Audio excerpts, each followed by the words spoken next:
Hey guys, tonight we're going to drift back into a very quiet, strange corner of history, looking at the medieval mindset that still quietly runs our life, even today. So dim the lights, settle in, and if you enjoy these calm, sleepy stories, take a second now to like the video and subscribe. It's always fascinating to know where you're tuning in from, and what time it is for you right now. So let me know in the comments. Now, let's ease into tonight's ridiculous journey together.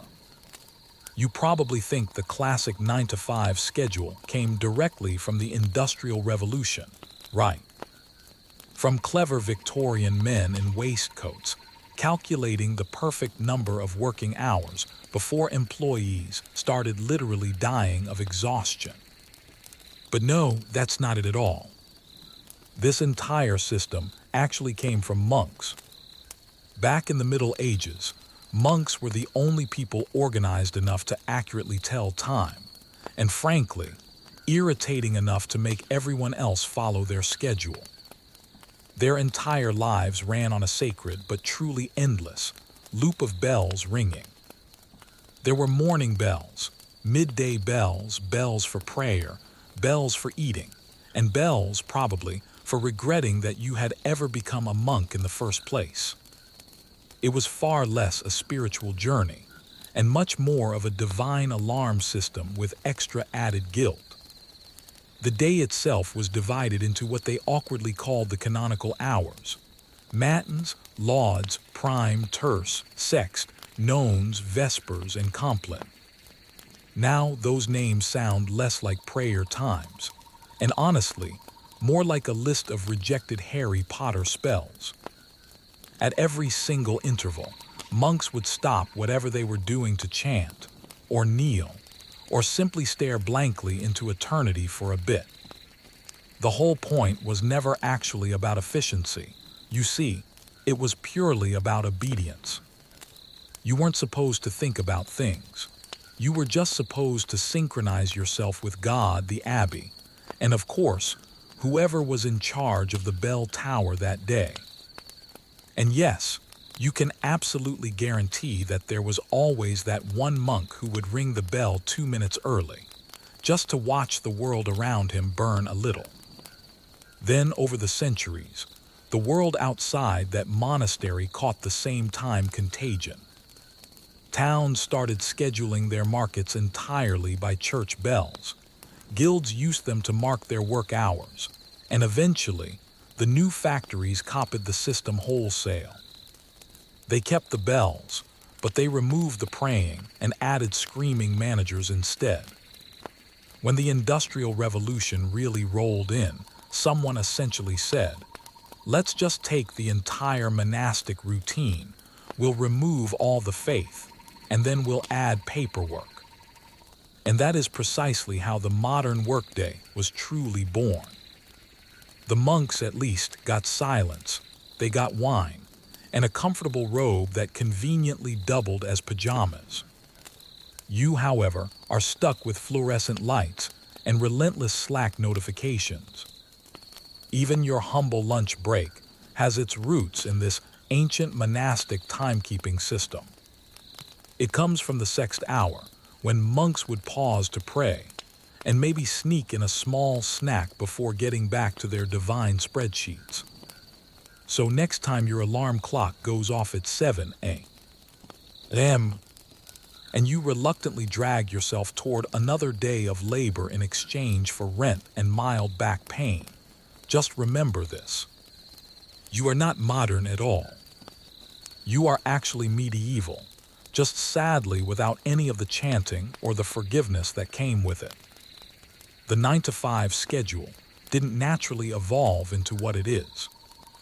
It simply escaped the monastery, put on a suit, and immediately learned how to say, "Let's circle back on that later." Now, if you've ever sneezed in public and someone immediately muttered, "Bless you, congratulations," you have just participated in one of humanity's oldest, and arguably one of its dumbest, reflexes. It's not actually politeness, you realize.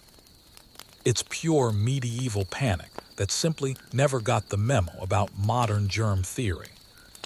Back in the 6th century, when the plague was having its horrible European world tour, sneezing was not a mild inconvenience like it is today. It was a terrible, terrifying omen. If you sneezed just once, people generally assumed you were already infected. If you sneezed twice, they started immediately dividing up your possessions. The logic behind the bless you was incredibly simple, though completely wrong. When you sneezed, your soul supposedly tried to escape right through your nose. The devil, who was apparently always lurking nearby, might seize the opportunity to snatch it midair.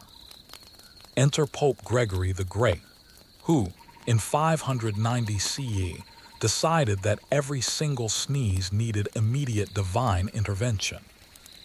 He ordered the faithful to respond with, "God bless you," effectively turning a basic respiratory function into a kind of team sport. Every single bless you was an emergency prayer, a miniature exorcism for people who were simply suffering from hay fever. The phrase spread across the continent faster than the plague itself did.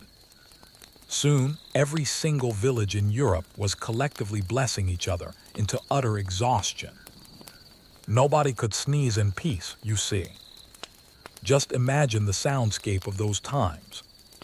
Church bells, roosters crowing, and 40 villagers loudly shouting, "God bless you," every time someone accidentally inhaled a bit of pollen. And for a while it worked. Not medically, of course, but socially. Saying "bless you" became a simple way of proving you weren't the kind of horrible monster who would just let your neighbor die unblessed. Refusing to say it was basically considered witchcraft. The superstition really stuck. Even after centuries of science, hygiene, and vaccines, we still bless people who sneeze like it's still 1348. No one genuinely believes their soul is escaping anymore, but we still instinctively panic at the sound of nasal explosions. Meanwhile, the only thing truly escaping during a sneeze is about 100,000 droplets of bacteria at 100 miles per hour directly into your face. And nobody, of course, blesses you for that particular biohazard. So next time someone sneezes and you instinctively mumble, "Bless you," just know that you are actually reenacting a medieval ritual that was invented to keep Satan out of someone's sinuses. You are not being polite at all.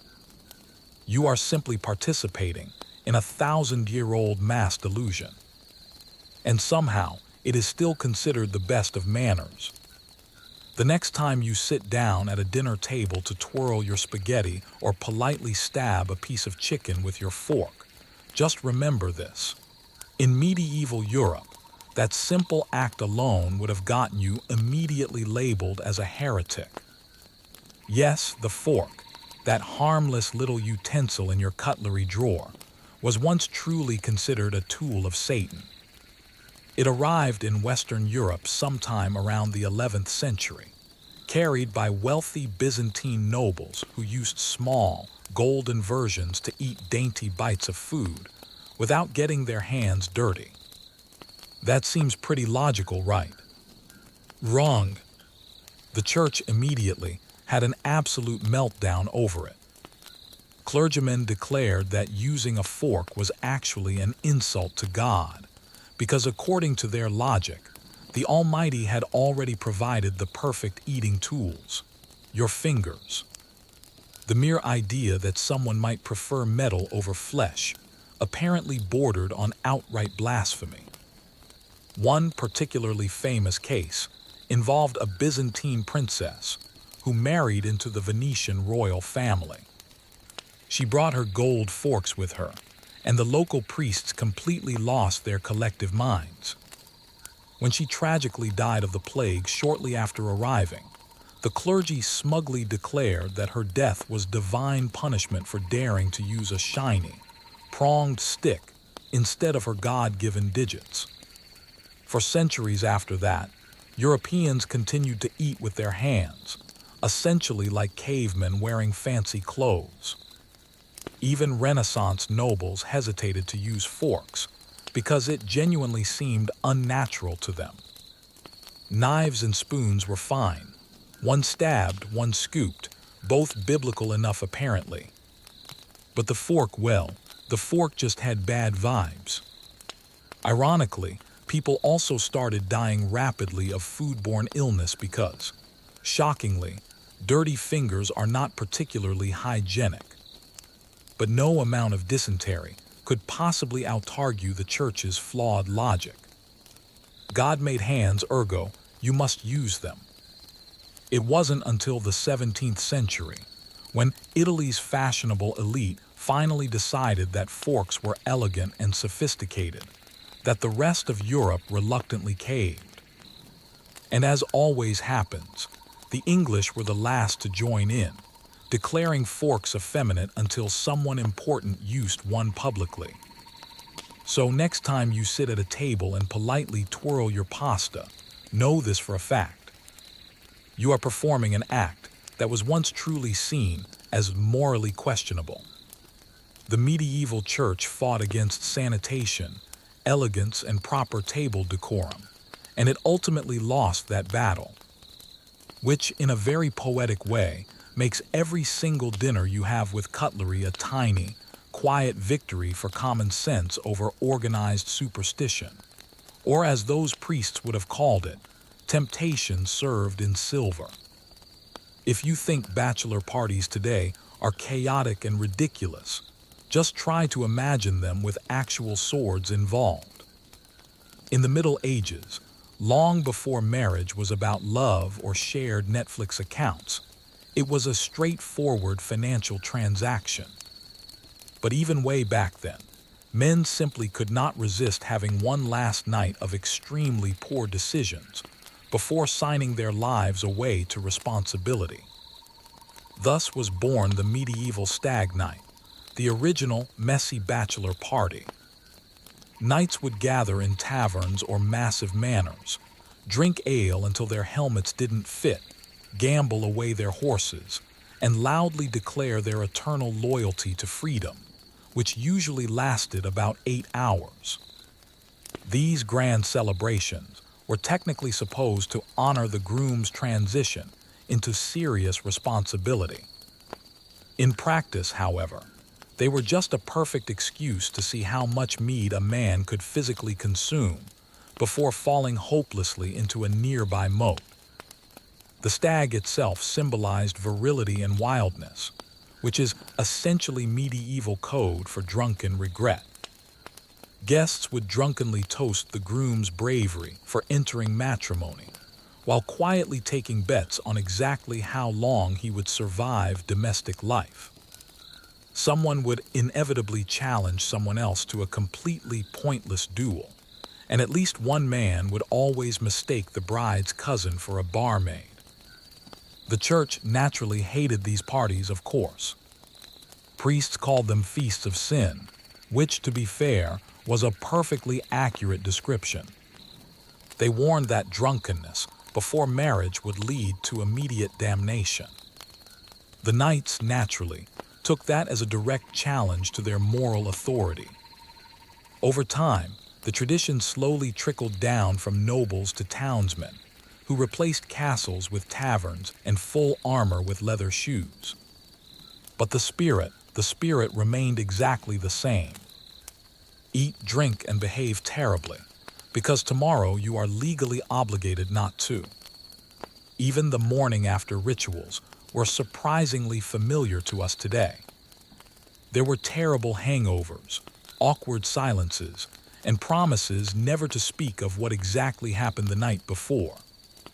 The only real difference between then and now is that medieval men did not have smartphones to record all the evidence. So when you see a modern groom stumbling out of a bar wearing a plastic crown and a healthy dose of regret, you are actually witnessing history in action. It's the same tradition, just thankfully without the swords, the plague, and the moral authority of a guy named Sir Geoffrey trying to juggle flaming torches while yelling for love. Bachelor parties didn't truly evolve. They just quietly downgraded from chain mail to matching t-shirts. And somewhere, a medieval monk is still praying for the souls of all of them. When someone dies today, we instinctively dress ourselves in black. It feels respectful, somber, and even strangely timeless. But the truth is, it's just a medieval fashion trend that got wildly out of hand and became tradition. The color of mourning used to depend entirely on geography. The ancient Romans wore white to funerals, which was clean, symbolic, and excellent for reflecting heat, while you publicly mourned under the Italian sun. But medieval Europe looked at that and decisively said, "No, let's go ahead and make grief depressing and stylish at the same time." Black dye was extremely expensive in the Middle Ages, which immediately meant that only the wealthy could afford to look properly devastated. The peasants, of course, couldn't afford sorrow in fabric form at all, so they simply wore whatever was clean, which, statistically, was usually nothing. The nobles, however, made mourning an entire dramatic event. Draped in heavy black wool and veils, they would wail theatrically through the streets because grief, like everything else back then, simply had to be performative. The church absolutely loved it. Black symbolized a perfect humility before God. And very conveniently, it made the clergy's own wardrobe choices look pious instead of just lazy.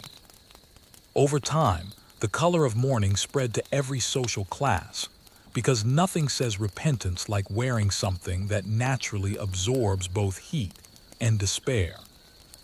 By the 14th century, black funerals were the ultimate power move. Kings died in black, widows lived in black, and entire royal courts spent years in coordinated sadness. Queen Victoria later revived the custom centuries later by staying in mourning black for 40 years. A truly record-breaking emotional hostage situation if there ever was one. Of course, the color eventually lost its religious meaning, and it simply stuck as tradition. Now we all show up to funerals dressed essentially like accountants who misfiled eternity, because the Middle Ages decided that grief absolutely needed a dress code. Ironically, the rest of the world mostly didn't follow this trend. In much of Asia, mourners still wear white, the color of purity and light. In Africa, bright, vibrant colors symbolize a life well lived and celebrated. Meanwhile, in the West, we still prefer to look like a collective tax audit for the dead.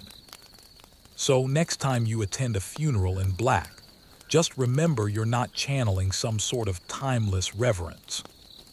You are simply following a 1,000-year-old medieval fashion rule that was invented by rich people who were trying to look holy. And as with all fashion trends, it has never really been entirely about the dead. It's about proving you cared more stylishly than everyone else in the room. Ah, the handshake. That sacred gesture of modern civility, professionalism, and the occasional bacterial exchange. It seems so polite, so friendly, so human to us now. But its origins, like most medieval customs, are actually deeply suspicious. In the Middle Ages, people did not shake hands just to say hello. They did it to say, "Please, for the love of God, don't murder me right now." Medieval Europe was an intensely paranoid place. Everyone constantly carried weapons. Everyone owed someone else a massive debt, and everyone's cousin was probably plotting a political coup. So, when two men met, they would extend their right hands as a simple way to prove they weren't actually holding a dagger. The shaking part came a little later, a small theatrical jiggle to make absolutely sure no knife was hiding up the sleeve. It was much less of a greeting and much more of a mutual weapons inspection on the spot. Knights, merchants, and even kings used it constantly, though usually with a sword hand trembling slightly from the effort of pretending to trust someone. And of course, the left-handed minority, eternally suspicious, were immediately considered untrustworthy simply because their sword was carried on the other side of their body. Medieval logic, completely flawless as always. By the 16th century, the custom slowly evolved into a formal greeting among gentlemen, replacing awkward bows and the ever-popular awkward silence.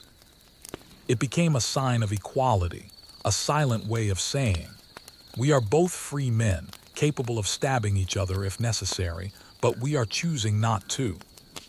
Fast forward a few more centuries, and the handshake somehow became professional. Businessmen turned it from a survival tactic into a networking ritual. The same gesture once used to ensure neither party was hiding a blade now seals multi-million-dollar deals, which, let's be honest, are just the modern version of a duel, only slower and with more lawyers involved. Even the recent pandemic couldn't quite kill it off completely. Doctors warned us all to immediately stop shaking hands, and humanity collectively said, "No, we'd much rather risk the plague than look rude right now." A very medieval mindset, truly. So the next time someone grips your hand a little too tightly at a meeting, remember what they're really saying, perhaps unconsciously. "I come in peace for now." The handshake isn't a true symbol of trust at all. It's a fossil from an age when trust could literally get you stabbed.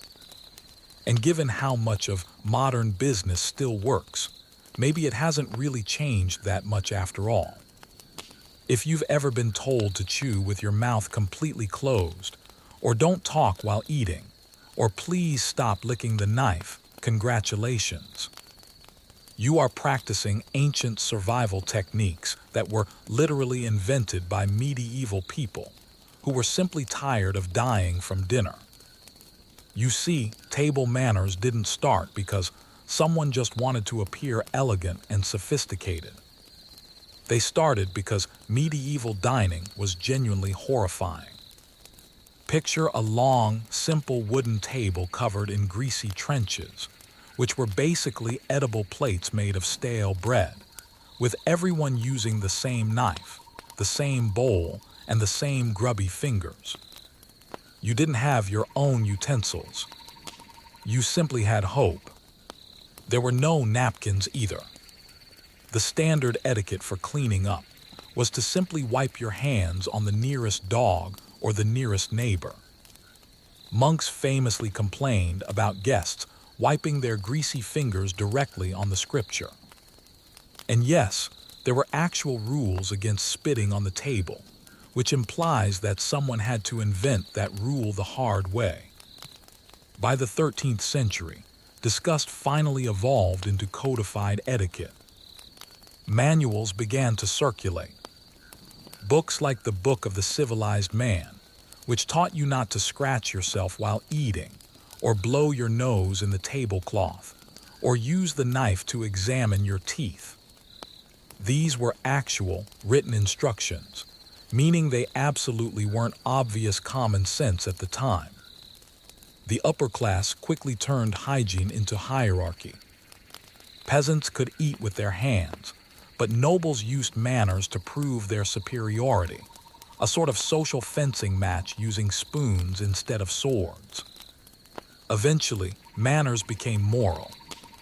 The church decided that proper behavior at the table reflected a clean soul, because nothing says holiness quite like daintily slurping soup while completely believing in witchcraft.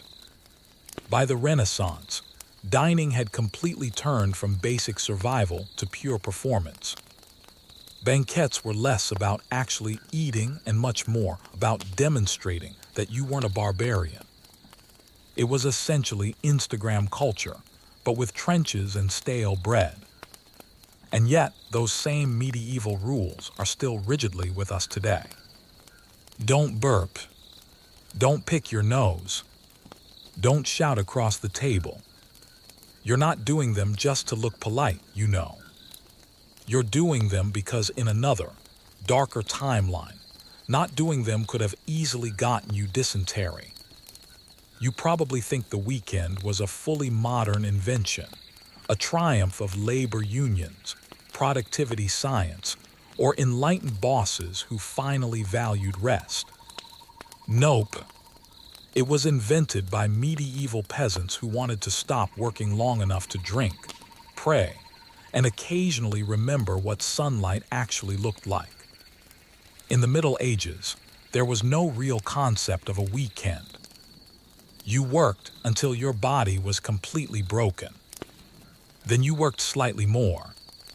But the church, in its infinite mercy, decided that people should occasionally rest, not for health, of course, but primarily to attend Mass and avoid sinning unsupervised.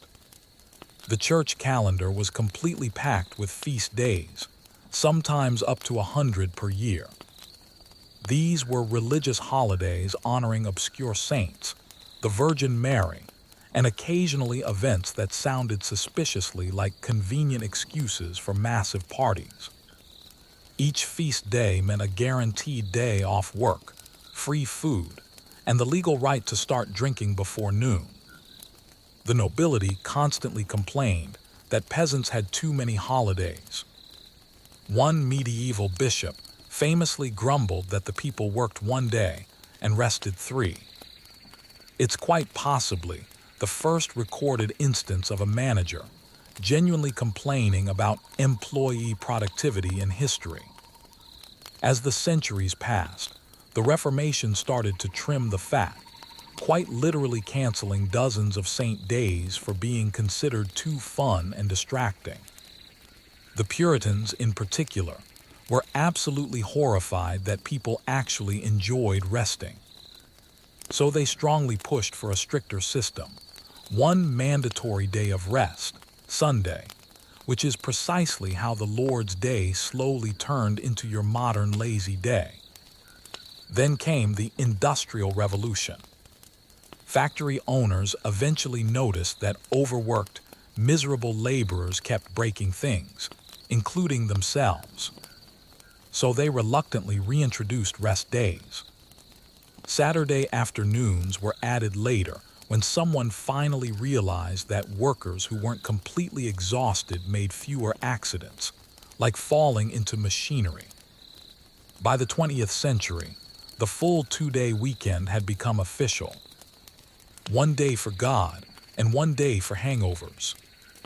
So the next time you collapse into bed on a Saturday night, remember you're enjoying a tradition that was born from medieval religion, refined by Protestant guilt, and ultimately perfected by capitalism's desperate need to make you love Monday again. The weekend wasn't given to humanity out of any kindness. It was a holy compromise between sin, survival, and scheduling. And somehow, we are still thanking God for it. When you slide on a wedding ring today, you're not just declaring eternal love and devotion. You are actually reenacting a medieval property exchange. In the Middle Ages, marriage was rarely about romance. It was an economic transaction, the one with decorative vows and a nice ceremony. Love usually came after the paperwork, and was often followed by immediate regret and the joint management of land. The ring itself wasn't a symbol of devotion in the beginning. It was simply a receipt. The origin of the ring goes way back to ancient Egypt, where circular bands symbolized eternity. The idea traveled through Rome, where men gave rings to women as proof of legal ownership. By the time it reached medieval Europe, the church realized this was excellent public relations, a powerful symbol of faithfulness that conveniently doubled as a legal shackle. The ring was placed on the fourth finger of the left hand because people believed a vein of love, the vena amoris, ran directly from there to the heart. This was, of course, complete nonsense. Medieval science also thought that headaches came directly from demons and that leeches had medical degrees.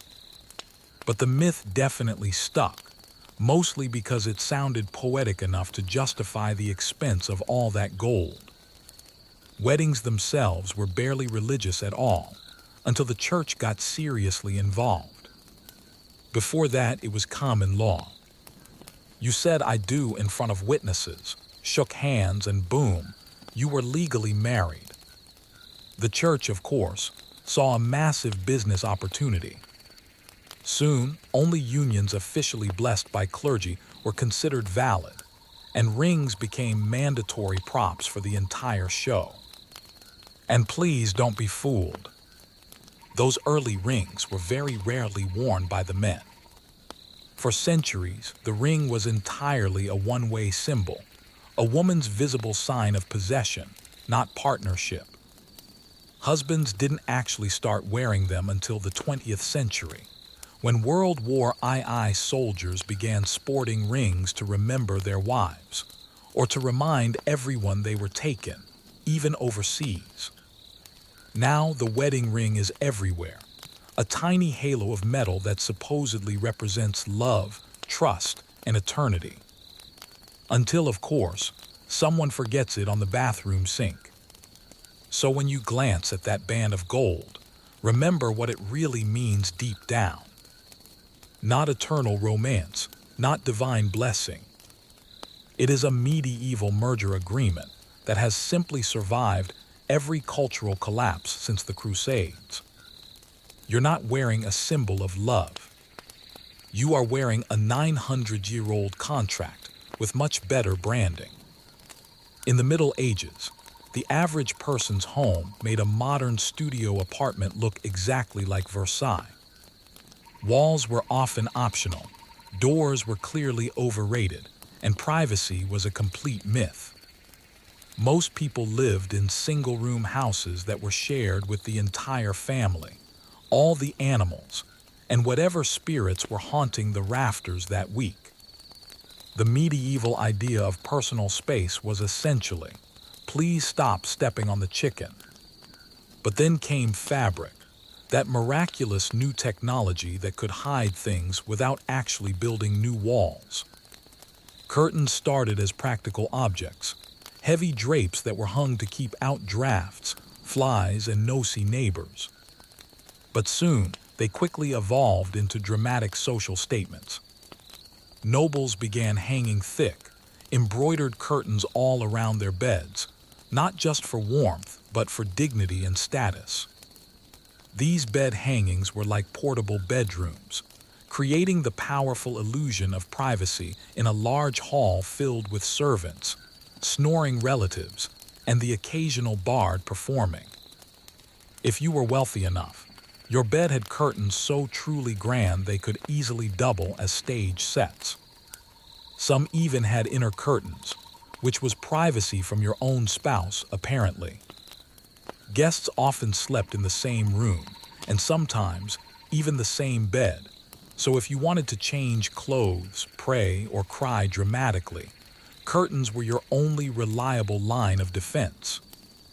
Peasants eventually caught on too, using whatever rags they could find to partition their simple homes. Hanging a blanket between yourself and the pigsty suddenly felt unbelievably luxurious. Curtains became the medieval equivalent of noise-canceling headphones. They were mostly symbolic, but mildly effective. Over time, the concept spread everywhere. Privacy became a massive social aspiration. By the Renaissance, curtains were everywhere, on beds, on walls, on windows, and draped over massive egos. The wealthier you were, the thicker your drapes were. And centuries later, we still do it constantly. We draw our curtains tightly at night, as if we're still hiding from the Inquisition, not the neighbor's porch light. We buy blackout curtains, thermal curtains, and privacy shears. It is pure proof that we've upgraded the fabric, but we've never truly upgraded the paranoia. So next time you close your curtains before bed, remember you're reenacting a medieval ritual that was designed to protect yourself from judgment, gossip, and cold air. The only real difference is that your neighbors probably aren't watching you. Probably, when you hear God Save the King, you probably think of national pride and a dignified anthem sung by loyal, modern citizens. But in the Middle Ages, it wasn't actually about patriotism at all. It was more like an exorcism. The phrase originally began as a simple protective prayer, a kind of spiritual insurance policy for monarchs who honestly had the life expectancy of a ham sandwich at a jousting tournament. Medieval people firmly believed that kings were chosen by God, but they also believed that Satan had absolutely terrible boundary issues. Every rebellion, every plague, or every bad harvest was immediately blamed on demonic interference. So God Save the King wasn't a cheer at all. It was frantic crisis management.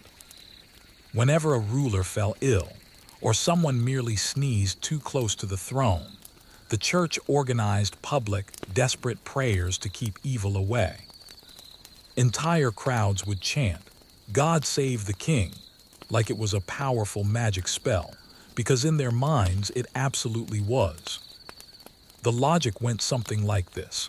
If enough peasants yelled the phrase loudly enough, God might actually hear them over the screams of the dying. It worked exactly as well as you'd expect it to.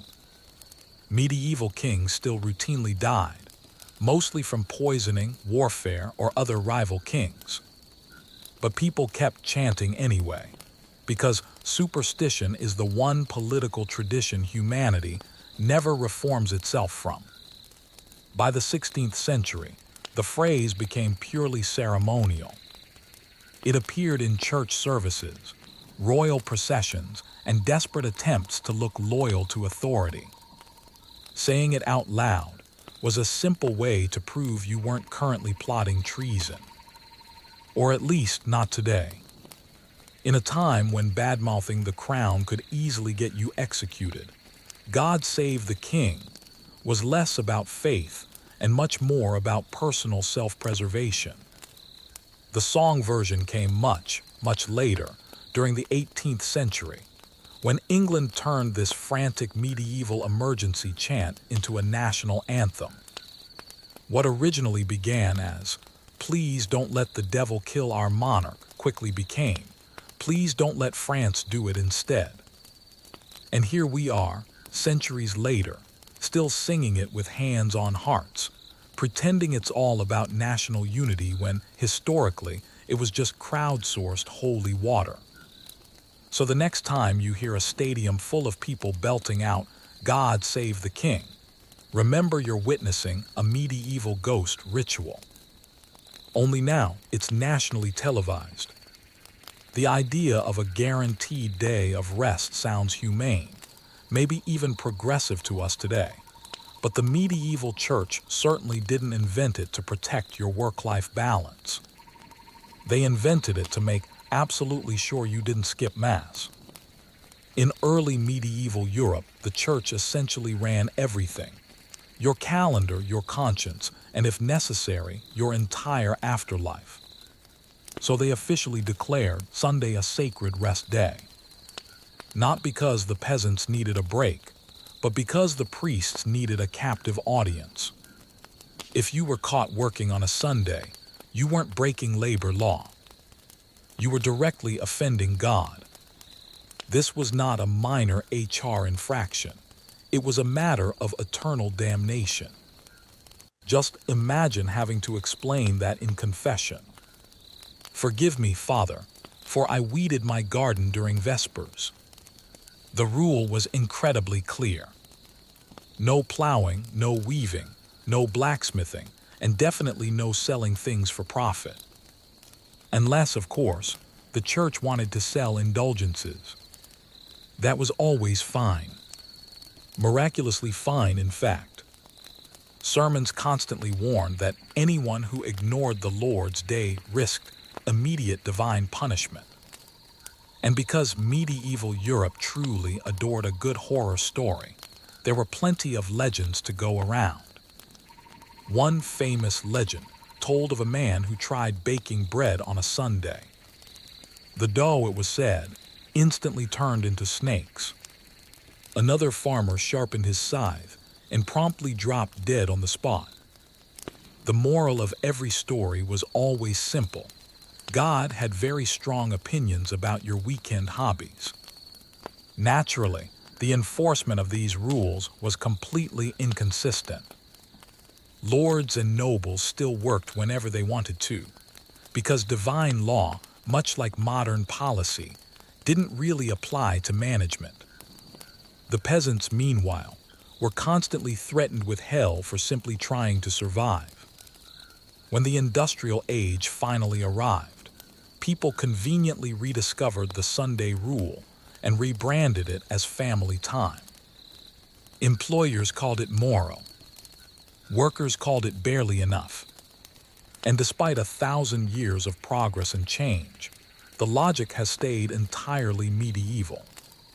You rest not because you deserve to rest, but because someone holier, richer, or louder said so.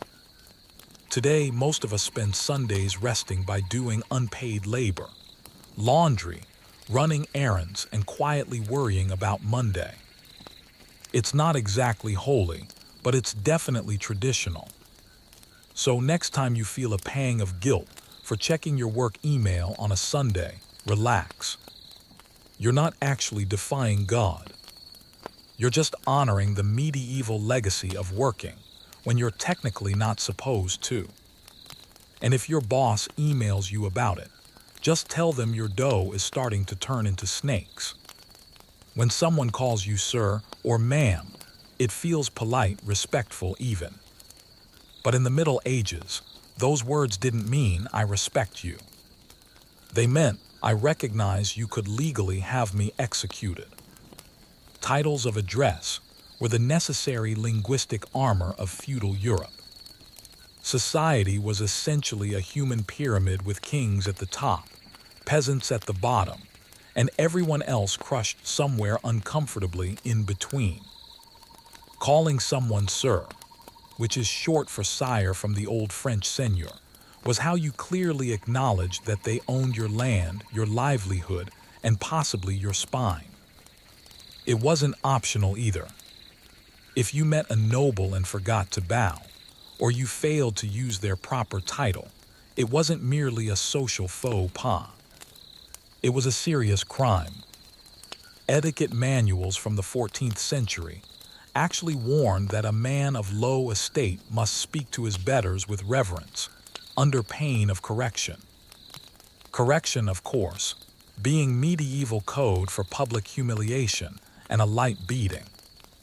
Women had their own version. Madame, short for madame, literally meaning my lady. That was not affection. It was pure ownership language.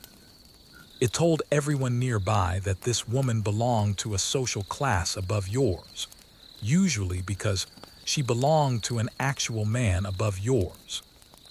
Over time, the title softened significantly. The nobles lost their fiefdoms, and sir and ma'am trickled down the hierarchy until they became mostly meaningless courtesies. Today, we use them for cashiers, customers, and people who are currently blocking the grocery aisle. They are small, verbal nods to a social order that technically doesn't exist anymore, but emotionally still clearly does. Americans primarily use them to sound polite. The British use them to sound superior. And in the South, sir and ma'am can mean anything from genuine respect to the verbal equivalent of a slap, entirely depending on the tone you hear. It's linguistic evolution in action. Feudal submission, cleverly repackaged as modern customer service. So the next time someone calls you sir or ma'am, remember you've just been addressed like a medieval landlord. You didn't earn authority at all. You simply inherited vocabulary. And when you say it to someone else, you're not necessarily being polite. You're just reenacting feudalism with much better manners and probably worse tips. If you've ever waited in a ridiculously long line for a simple permit, signed a form that needed 3 other signatures, or emailed someone just circling back, you owe that miserable experience directly to the Middle Ages. Bureaucracy, humanity's favorite way to look highly organized while doing absolutely nothing, was a medieval invention. Back then, kings simply couldn't run entire kingdoms all by themselves. They desperately needed literate people who could write down who owed taxes, who owned what land, and who had been recently executed. Thus, the first clerks appeared. Men in robes with quills, ink, and a supernatural ability to make small, simple problems take forever. The church perfected it all. Every tithe, every sin, every confession, and every miracle had to be recorded, stamped, and filed in triplicate. Medieval monasteries were the original fully functional offices. They were candle-lit cubicles filled with unpaid interns called novices. Their handwriting was truly exquisite. Their morale, however, was definitely not. By the 12th century, royal administrations also joined in the fun. England's kings employed massive armies of scribes to record every cow, every fence, and every human soul in the realm. The result of that effort was the Doomsday Book, history's first massive database, though slightly less searchable than today's versions.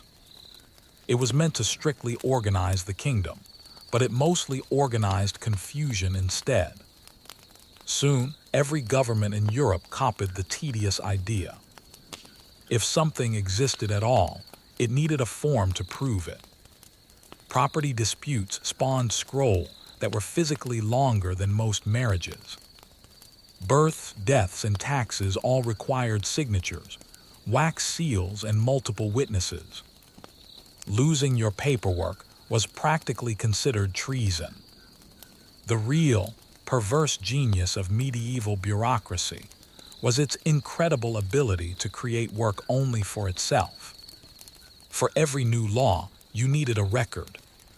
For every record, a clerk was hired. For every clerk, another clerk was needed to check the first one's terrible handwriting. It was a perfect, self-sustaining ecosystem. A paper-based perpetual motion machine, powered entirely by widespread frustration. Fast forward to the modern world, and absolutely nothing has changed at all. We've simply swapped parchment for PDFs, quills for keyboards, and wax seals for email signatures, but the fundamental spirit completely remains. You still need permission to do simple things no one actually understands. So next time you're stuck on hold or filling out a form that inexplicably asks for the same information 5 times, take a little comfort in knowing you're part of a 1,000-year-old tradition. Medieval kings had scrolls. You have spreadsheets.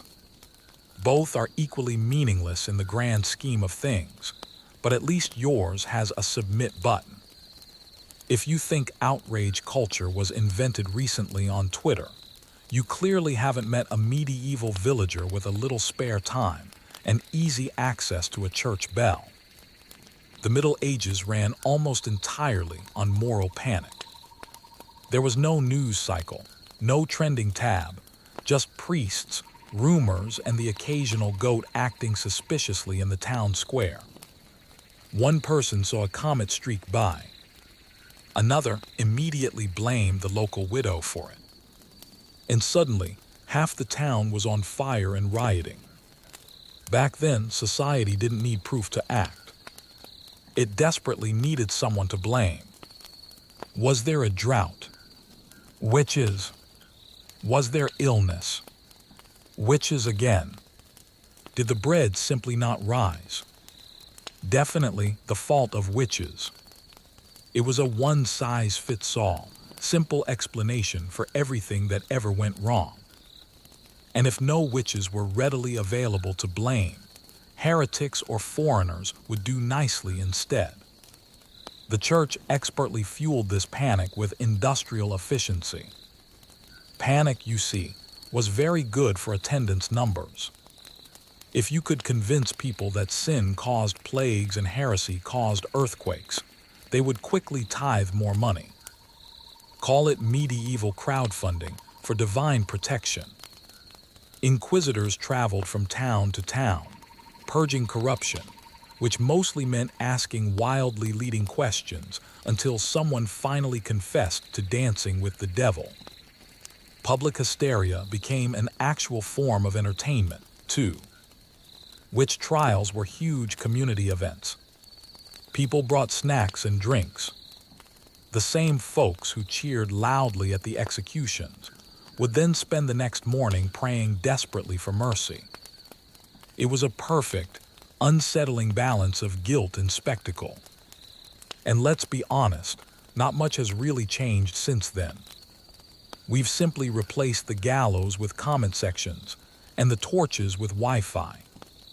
Someone makes a public mistake, everyone immediately piles on top of them, and by sunset, there's digital shouting, moral superiority, and absolutely no actual solutions offered. The same exact rhythm, just with much better spelling and grammar. Medieval panic kept order through fear. Modern panic keeps engagement through highly addictive algorithms. Both systems make you feel instantly righteous, while achieving absolutely nothing of substance. It's a tradition so utterly resilient that it survived plagues, the printing press, and the Enlightenment. And it still thrives today every single time someone says, "I can't believe you'd ever post that." Renaissance Rome was always meant to be the beating heart of all holiness. It was supposed to be a city where saints prayed, pilgrims wept, and a divine light bathed every single corner. But if you carefully peeled back the gilded facade of marble and fresco, you would find something else entirely. It was a place where desire ruled just as powerfully as faith ever did. The same church bells that called the faithful to Mass were also tolling over a city that was thoroughly drunk on its own vices. By the early 1500s, the holy city had become a paradox in action. Pilgrims arrived seeking personal salvation, yet the streets reeked of perfume and cheap wine. The taverns around Piazza Navona were packed full of priests who had clearly forgotten their vows of chastity, and quite possibly their vows of sobriety as well. Noblemen strutted around in rich velvet doublets while courtesans leaned from their balconies, openly laughing as the church bells rang out. Even the sacrament of confession, which was meant to purely cleanse the soul, often became an erotic ritual whispered behind the small lattice screens. Everywhere you looked, temptation was actively sponsored by the very institutions that were meant to suppress it completely. Monks dabbled heavily in alchemy and spent far more time brewing aphrodisiacal potions than they ever did copying scripture. Nuns exchanged burning love letters, cleverly hidden in the pages of their psalters. Bishops hosted massive banquets that would have made the old pagan emperors blush, complete with roasted peacock, dancing girls, and wine that never, ever seemed to stop flowing. And right at the center of it all stood the Vatican itself, the self-proclaimed fortress of morality. The papal palace was draped in virtue by day, but at night, its long corridors flickered with candlelight and laughter. Servants swore they saw mistresses slip in through secret doors, and rumors constantly spread of powerful cardinals fathering more children than they could count. Rome, the city of saints, had utterly turned itself into a Renaissance version of Las Vegas. If Las Vegas charged indulgences and quoted scripture while doing it, that is. Yet remarkably, no one seemed to be truly scandalized by any of it. Hypocrisy had officially become an art form. A priest might preach a fierce sermon about lust in the morning, visit his mistress in the afternoon, and then commission a beautiful painting of the Virgin Mary that suspiciously resembled her by the evening.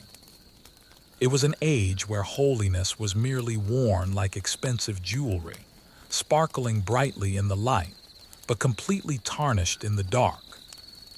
Rome called itself the Eternal City, but at the peak of the Renaissance, the Vatican was far less a monastery and much more a royal court, complete with drama, massive egos, and scandal worthy of a terrible soap opera. The Pope was not just God's representative on earth. He was often the richest, most powerful man in all of Italy, and frequently the most utterly corrupt. Nowhere was this more unbelievably obvious than in the reigns of the so-called papal playboys. These were men who mixed sacred duty with personal pleasure as easily as a sommelier would mix wine with water. Take, for example, Pope Alexander VI, born Rodrigo Borgia, a man whose very name became synonymous with sin wrapped entirely in silk. He fathered at least 8 children officially, though unofficially, well, Rome simply lost count after a while. His mistress, the beautiful Vanazza dei Catene, lived openly in a palazzo near the Vatican, while his other lover, Giulia Farnese, was openly called the Pope's concubine by half of Europe. And while he loudly preached virtue, his son, Cesare Borgia, carved a trail of blood across Italy, and his daughter, Lucrezia, was constantly whispered to have poisoned her lovers at various banquets. The Borgias didn't even try to hide their vices, you see. They famously flaunted them in velvet robes, embroidered proudly with the family crest. But Alexander was certainly not alone in his spiritual flexibility. Pope Julius II, who was nicknamed the Warrior Pope, spent far more time wearing armor than religious vestments, leading armies instead of prayers. He was known to swear like a common soldier and commission art like a powerful king. Michelangelo's incredible frescoes in the Sistine Chapel were ironically funded by a pontiff who had fathered at least one illegitimate daughter.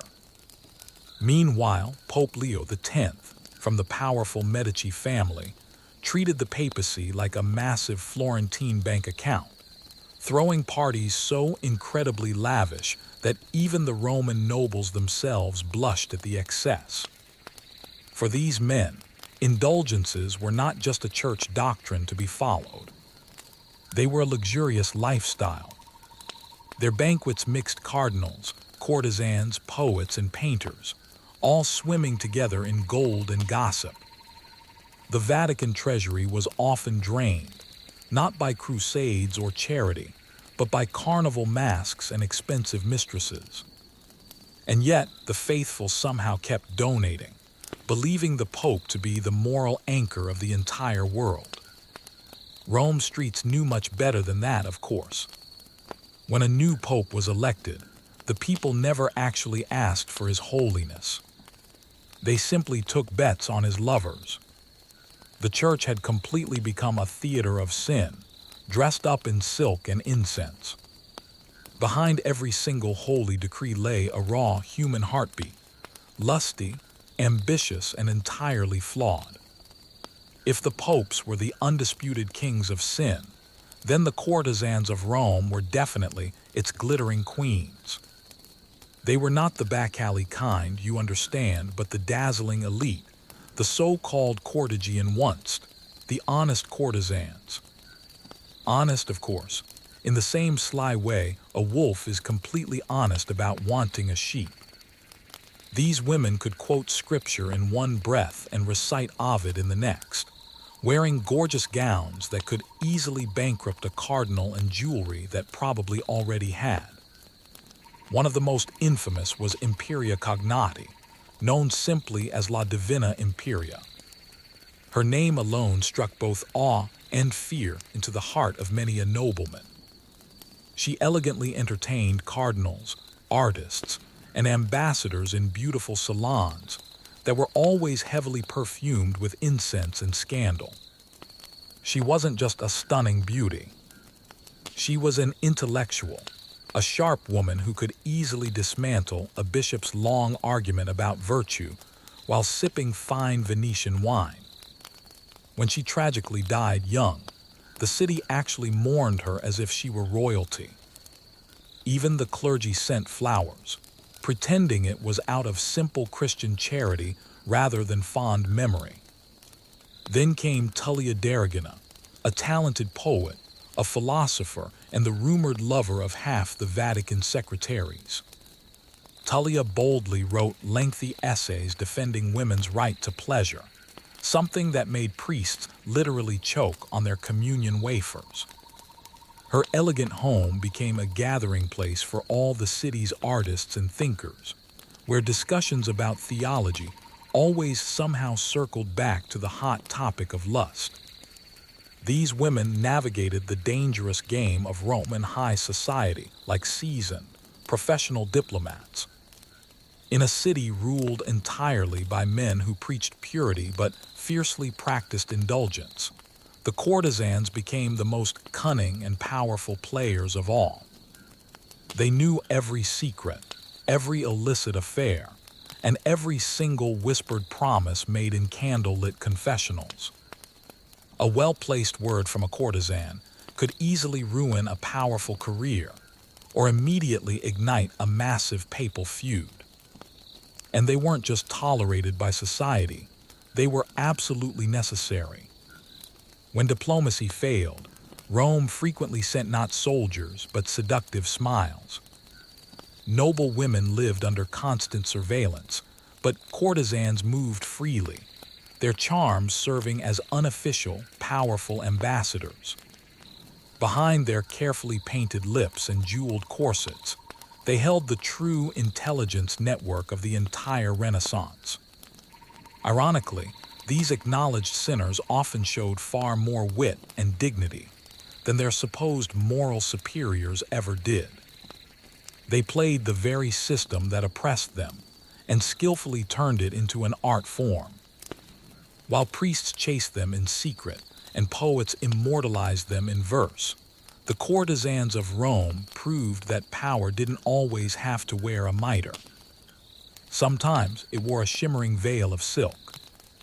While the priests and popes constantly made headlines with their own excesses, the noble women of Renaissance Rome quietly cultivated their own distinct brand of scandal, one that was far more discreet, but no less daring.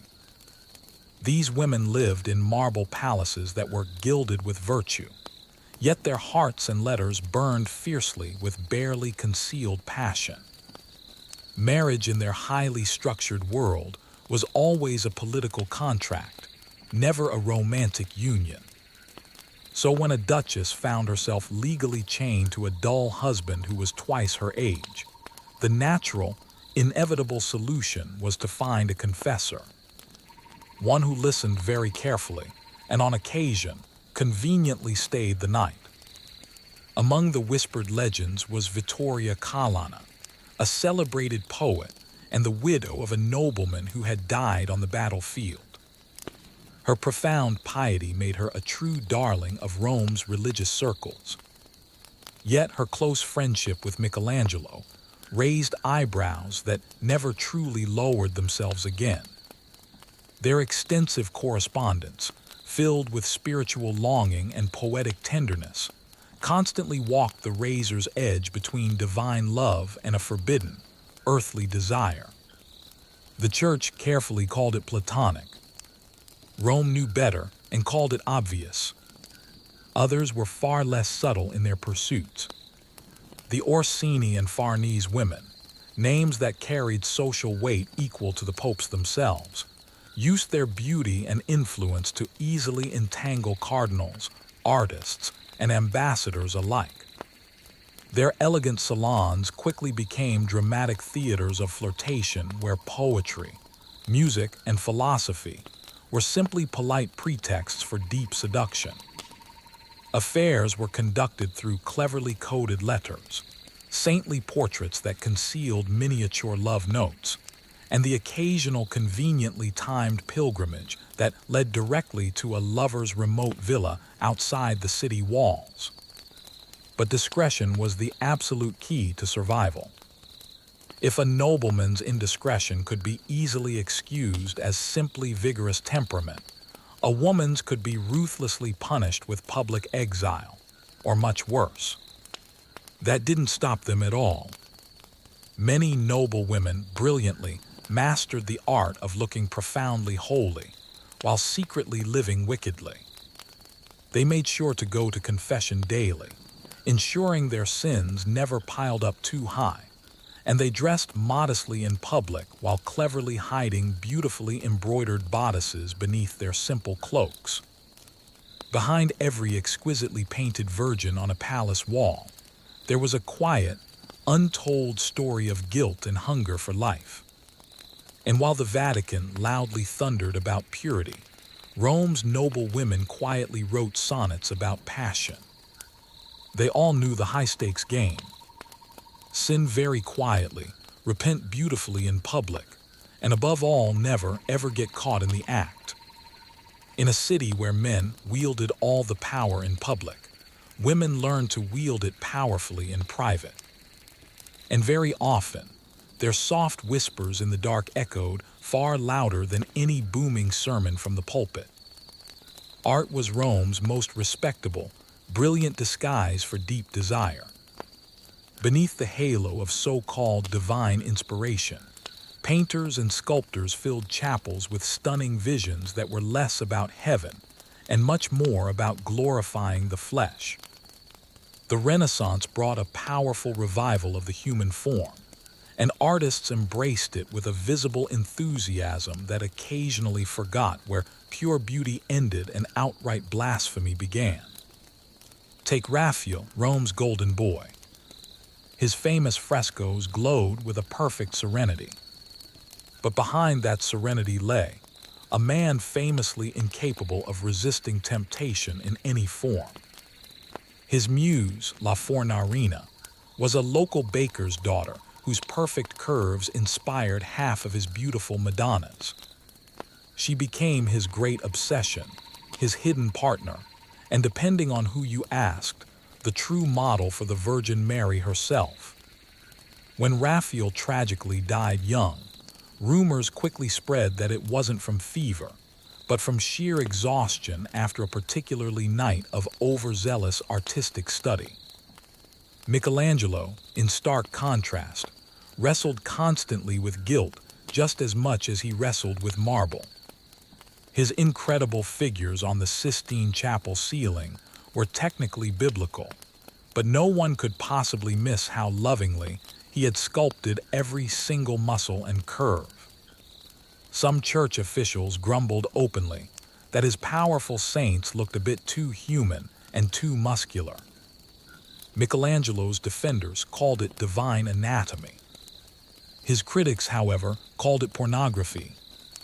The man himself famously prayed, sculpted, and agonized, forever torn between deep religious devotion and the undeniable, raw beauty of the human body. And then came the real rebels, with Caravaggio chief among them. His magnificent art glowed with divine light, but it utterly dripped with human vice and realism. His models were often prostitutes and thieves, pulled straight from the dark streets, their raw sensuality painted vividly onto the faces of saints and martyrs. To him, holiness and sin were simply inseparable twins of the human experience. His Judith beheading Holofernes was painted with such realistic violence and erotic tension that viewers truly couldn't decide whether to quickly cross themselves or look away in fascination. For every single sacred commission, there was an unholy, raw inspiration. Artists were paid large sums by the church to outwardly glorify God. But in doing so, they also fiercely glorified the human body, the very thing the church constantly warned against. Their studios were like confessionals, only with paint and bare skin instead of rosaries. In Renaissance Rome, art wasn't just simple decoration for the walls. It was temptation made gloriously visible. Each careful brushstroke was a risky gamble between salvation and scandal. And as breathtaking frescoes bloomed across the city's many walls, so too did the persistent rumor that God's single greatest masterpiece was not the soul, but the naked human form itself. If you really wanted to glimpse the true soul of Renaissance Rome, not the cold marble statues or the stern papal decrees, but the pulsing, laughing, sinful heart of the city, you had to go during Carnival. For a few wild, precious days each year, Rome completely forgot its morals and enthusiastically remembered its raw appetites. Masks hid every face, wine joyously replaced sermons, and the firm line between priest and peasant utterly vanished under the brilliant glitter of torchlight. During Carnival, even the church somewhat relaxed its iron grip on things. Cardinals openly attended masquerades to observe the youth, which usually meant chasing dancers until the early hours of dawn. Monks wandered the crowded streets, utterly drunk on spiced wine, loudly quoting scripture with the confidence of men who hadn't actually read it recently. Even the Pope, safely behind the high Vatican walls, was often said to peer out from balconies, quietly amused by his city's annual, spectacular descent into total chaos. The streets overflowed with strange symbolism and open sin. Floats carried elaborate allegories of virtue defeating vice, though most of the cheering spectators rooted loudly for vice instead. Courtesans disguised themselves as nuns. Nuns disguised themselves as courtesans, and both groups seemed to thoroughly enjoy the delicious confusion. Confessionals filled up the very next week, with priests solemnly shaking their heads while taking careful, detailed notes on who had done exactly what with whom. And what became of those confessions? They quickly became Rome's unofficial, vibrant gossip network. A penitent might nervously confess her secret affair with a married cardinal, only to find her sins recited back to her later that day by a smirking servant. Secrets had an incredibly short lifespan in the Eternal City. One tired monk even joked that in Rome, the Holy Spirit didn't bother to descend as a dove. It simply arrived as a pervasive rumor. The entire contradiction was absolutely spectacular. Sin was simultaneously punished and loudly celebrated at once. Carnival parades often passed directly beneath famous frescoes of the Last Judgment. The same hands that casually tossed roses into the crowd one day clasped rosaries tightly the next morning. The faithful simply blamed all the wild excess on human weakness, as though weakness were the city's favorite competitive sport. When the massive festivities finally ended, Rome quietly washed its face and carefully put its halo back on. The priests thundered once again about virtue. The nobles returned to their arranged marriages, and the streets smelled once more of incense instead of sweat and wine. But the memory always lingered strongly. Behind every saintly procession was a terrible hangover. And beneath every whispered Ave Maria spoken in penance, there lurked a quiet, knowing smile. Because everyone in Rome understood one single, immutable thing. Forgiveness came cheap and easy, but the sweet pleasures of sin were truly priceless. No discussion of Renaissance Rome's massive moral collapse would be remotely complete without mentioning the Borgias. They were the infamous family that literally turned sin into statecraft and high policy. If ordinary Romans merely gossiped about lust and greed, the Borgias practically patented it as a business model.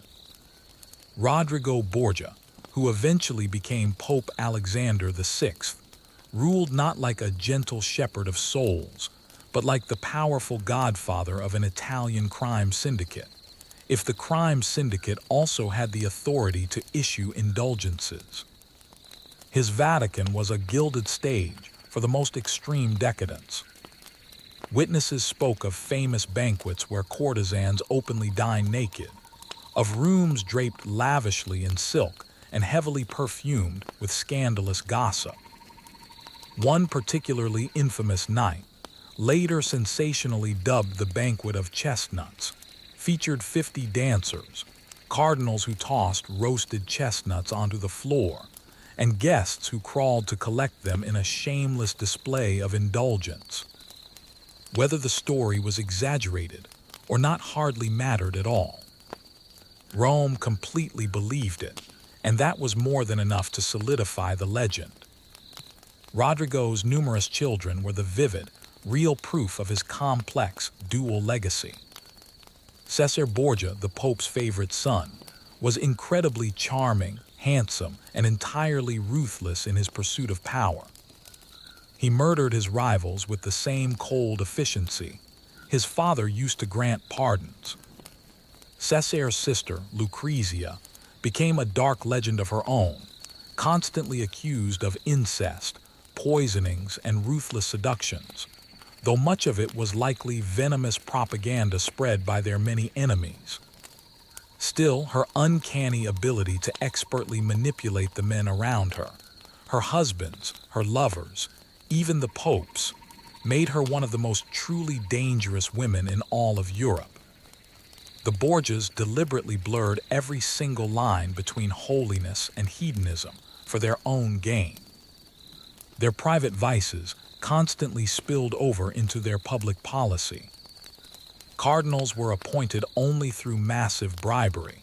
Sins were conveniently forgiven for gold, and marriage alliances were often sealed with bedroom sheets instead of legal signatures. Rome had definitely seen corrupt popes before, but never one who so brazenly treated the papacy like a simple family business. Yet, in their perverse defense, the Borgias were merely more open and honest about what everyone else was already secretly doing. While other powerful families hid their excess behind flowery Latin sermons, the Borgias wore theirs proudly, heavily gilded and deeply perfumed. They quickly transformed the Vatican into both a brothel and a bloody battlefield, entirely depending on the day's agenda. When Alexander VI finally died, ironically after attending a massive banquet, Rome quietly sighed in relief, but also in a strange, reluctant admiration. He had been a sinner, yes, but an absolutely unforgettable one. His reign left the church permanently stained, his name forever cursed, but his dark legend immortalized. In Renaissance Rome, the Borgias proved one single, timeless truth. In the right, ruthless hands, sin could easily be the ultimate form of power. For all its loud outrage and constant sermons, the church in Renaissance Rome was not merely a helpless victim of sin. It was its powerful enabler. The hierarchy thundered violently against lust from the pulpit. But behind those imposing marble walls, coin purses clinked much louder than any human conscience. Every single indulgence certificate sold, every absolution granted, was a crucial part of a grand, open economy of forgiveness. You could easily sleep with your mistress, confess it the very next morning, and walk out spiritually spotless, so long as your donation was appropriately generous. This was not exactly hypocrisy, you see. It was business strategy. Sin, after all, was an extremely reliable income source. The Vatican's coffers swelled rapidly with money from those desperate people seeking redemption for pleasures they fully intended to repeat the next night.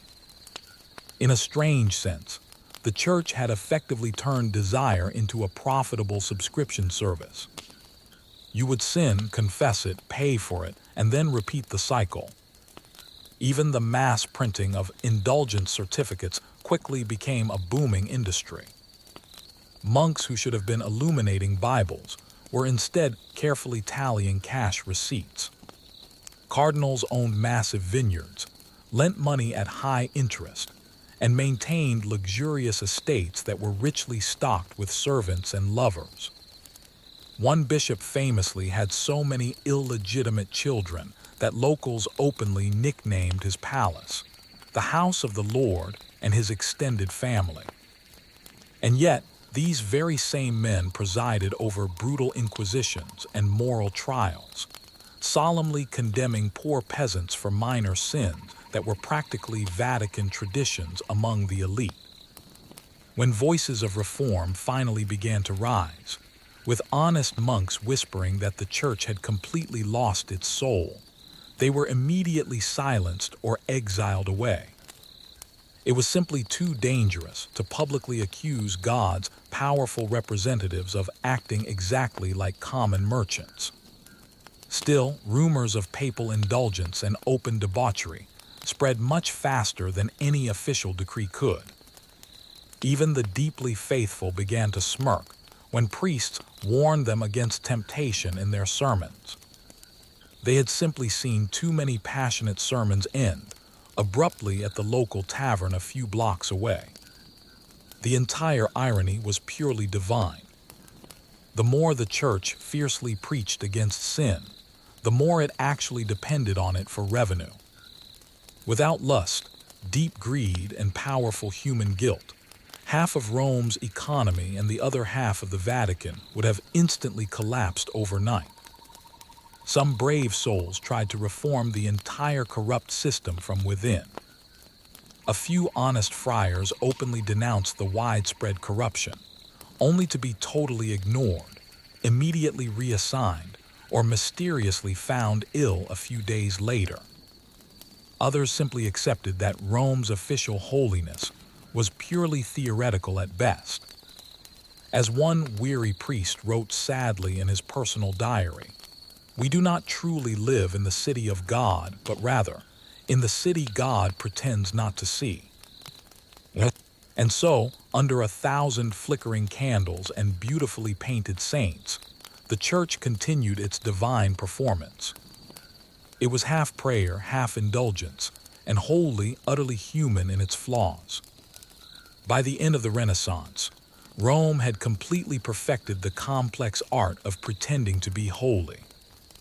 Every single street corner boasted a shiny shrine, every wealthy family had a personal confessor, and every single sinner had a perfectly polished, ready-made excuse for their behavior. Virtue was no longer a genuine condition of the soul. It was merely a meticulously crafted costume. The entire city wore it proudly, stitched with expensive silk, pearls, and just enough heavy incense to mask the underlying stench of hypocrisy.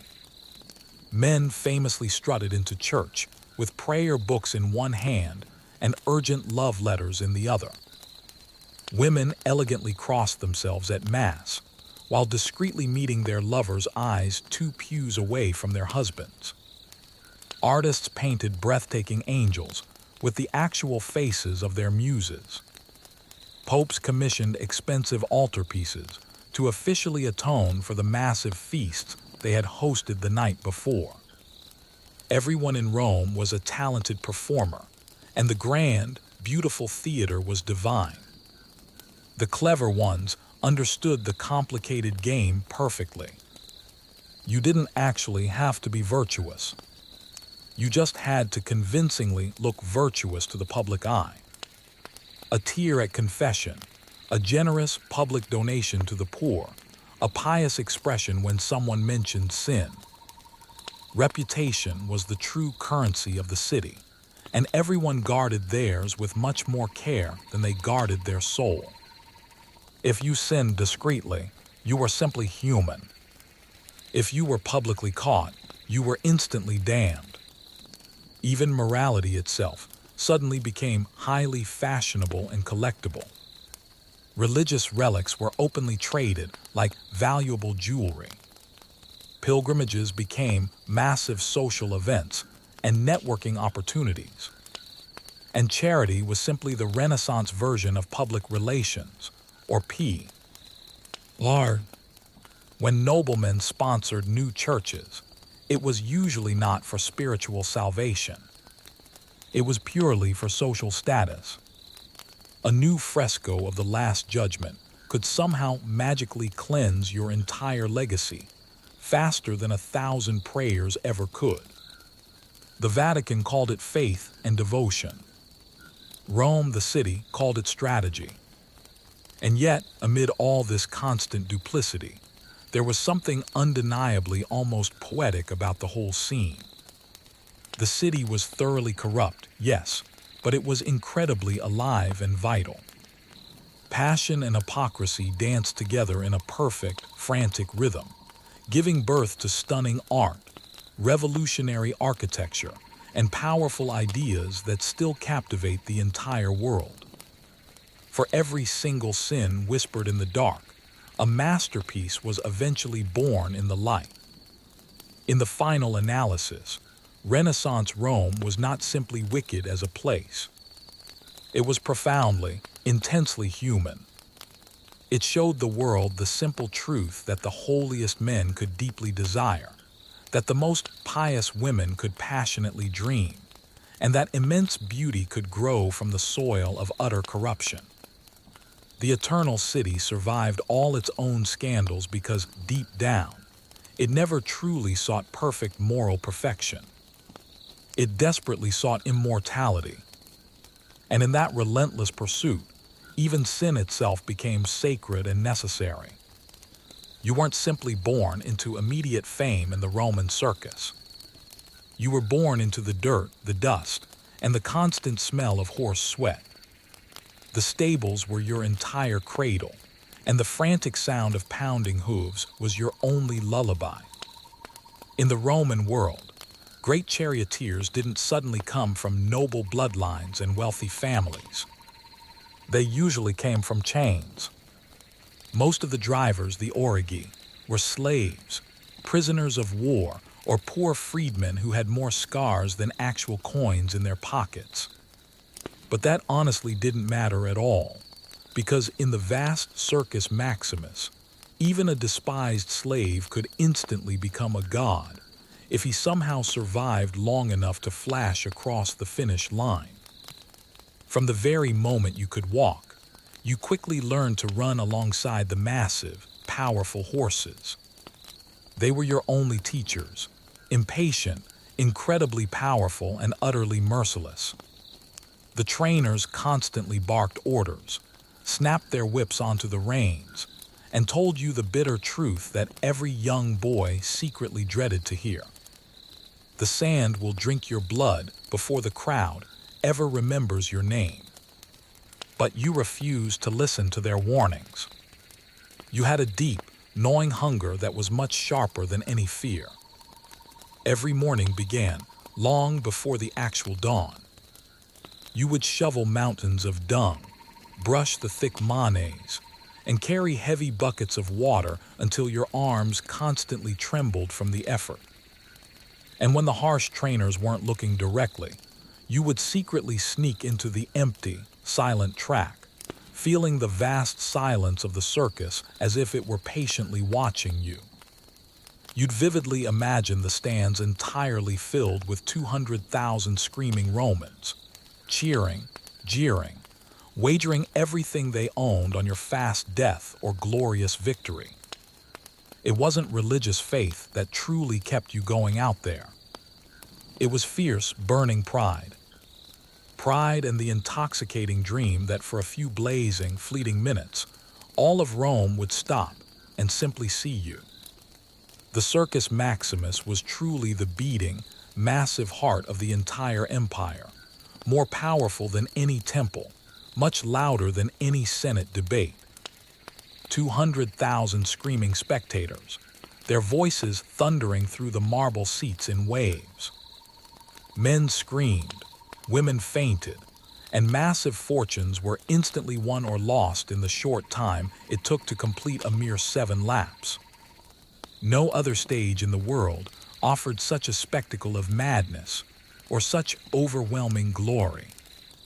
At night, you would lie awake, completely exhausted in the dark stables, staring up at the tiny oil lamps flickering against the stone walls. Somewhere far in the distance, the noblemen slept comfortably in their huge villas. But here, among the raw smell of straw and sweat, heroes were quietly being made. You honestly didn't know if you would eventually die crushed beneath the hooves, or if you would rise gloriously above them all. You only knew one desperate thing for certain. One day they would chant your name aloud. Not just as a slave, not as a servant, but as the true master of the circus, the powerful charioteer who could tame the storm itself.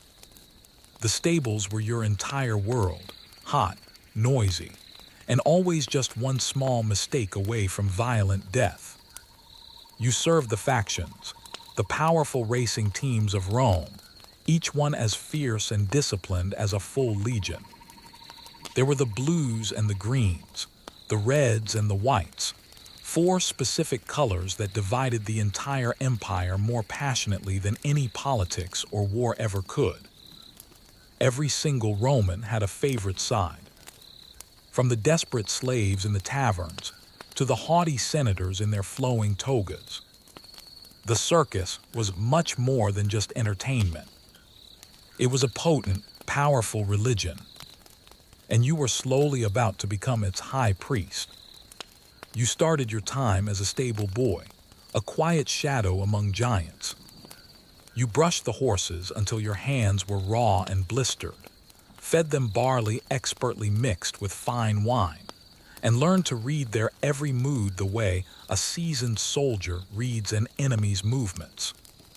These were not just ordinary beasts, you see. They were powerful athletes, magnificent warriors in their harness, Spanish stallions, Nubian mares, Cappadocian chargers, creatures so expensive that emperors constantly fought and bickered over them. They were sacred and savage in equal, terrifying measure. But danger constantly bred discipline and focus. Rival factions relentlessly sabotaged each other. Buckles were loosened, harnesses were strategically cut, and feed was often poisoned.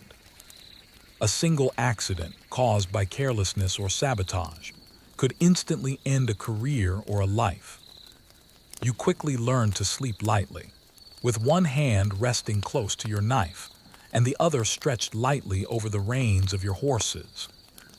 To truly protect the horses was to ferociously protect your own future.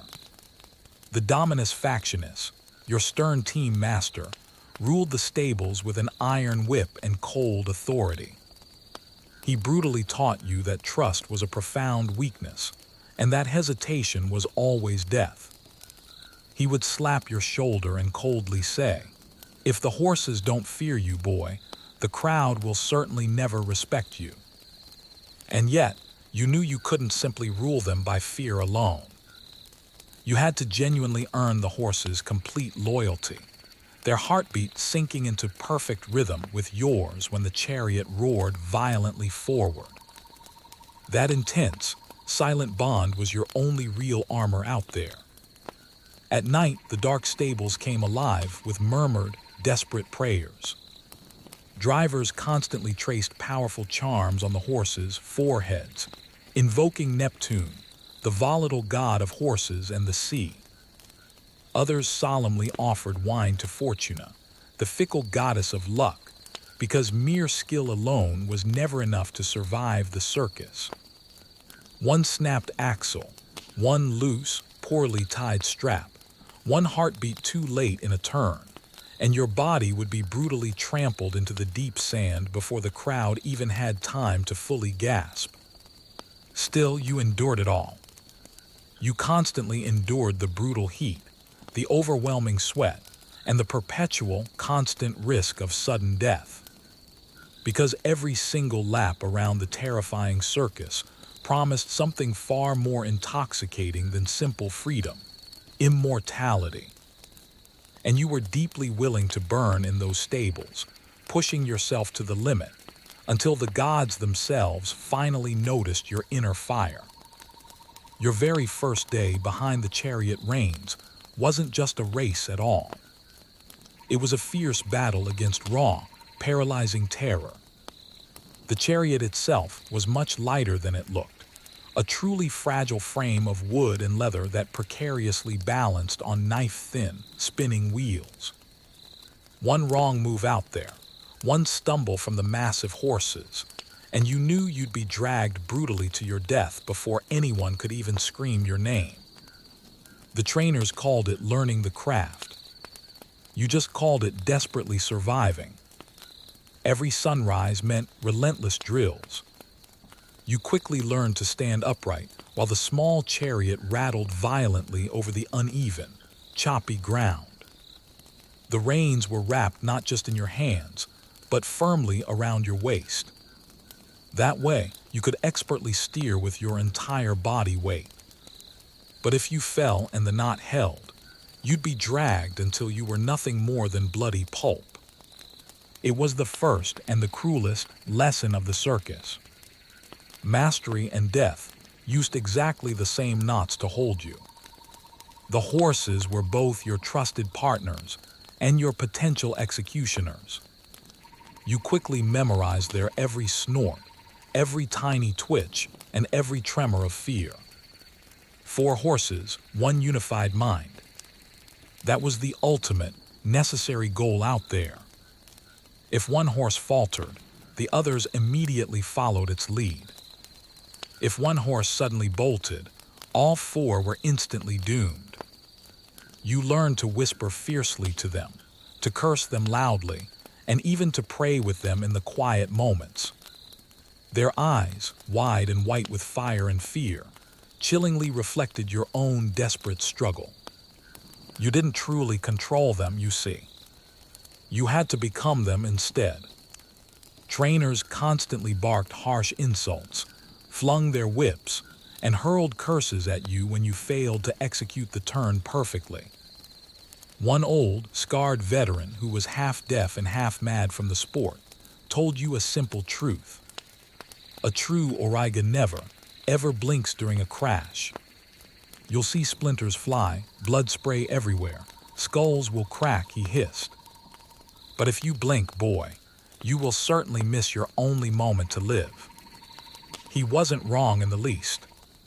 To realistically simulate the circus, they would unleash you into mock races, dust, frantic shouts, and utter chaos everywhere.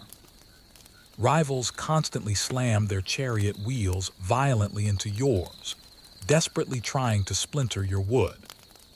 You quickly learned to swing your heavy whip not just at the horses to urge them on, but also directly at the other drivers, striking their arms or faces with precision.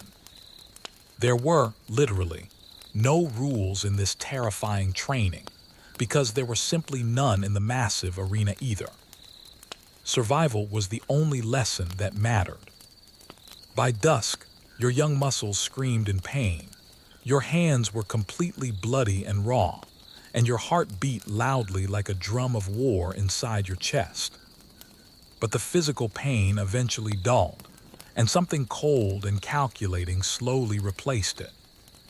A strange, deep calm descended upon you. You realized, with chilling certainty, that fear was completely useless out here.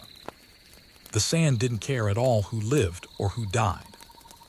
It only silently remembered who had left their permanent mark upon it. That night, you eventually fell asleep deeply among the quiet horses, your fingers still instinctively gripping an imaginary set of reins.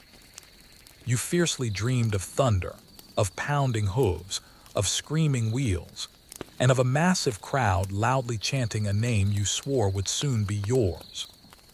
The very first time you actually entered the vast Circus Maximus, you didn't breathe at all. You just shook violently from the anticipation and the sheer scale of the place. The noise alone could easily have killed a man outright. 200,000 Romans roared like a violent, unpredictable ocean, their massive cheers rolling off the stone seats in dizzying waves of sound. Trumpets blared loudly, banners violently rippled in the wind, and the heavy smell of sweat, dust, and roasted meat completely filled the hot air.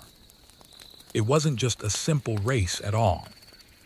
It was a terrifying religion in motion. The mighty gods of Rome were all watching, and so was every desperate gambler, every thief, every senator, and every single slave in the entire empire. You bravely took your assigned place in the starting gates, the Carceres, where 8 sleek chariots lined up tensely like loaded arrows on a bow. The horses were incredibly wild and agitated, their nostrils flaring, their hooves clawing desperately at the sand beneath them. You whispered their individual names like a necessary prayer: Aquila, Nero, Pallas, and Flame, and you tightly secured the long leather reins around your waist. Across the track, the opposing factions glared fiercely at you.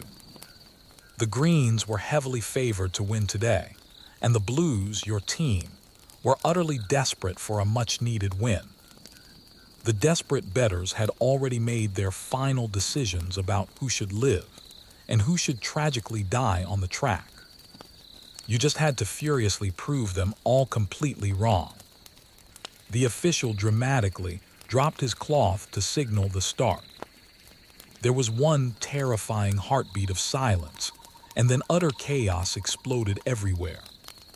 The gates flew open violently, and all 8 chariots surged forward like suddenly unleashed gods of war.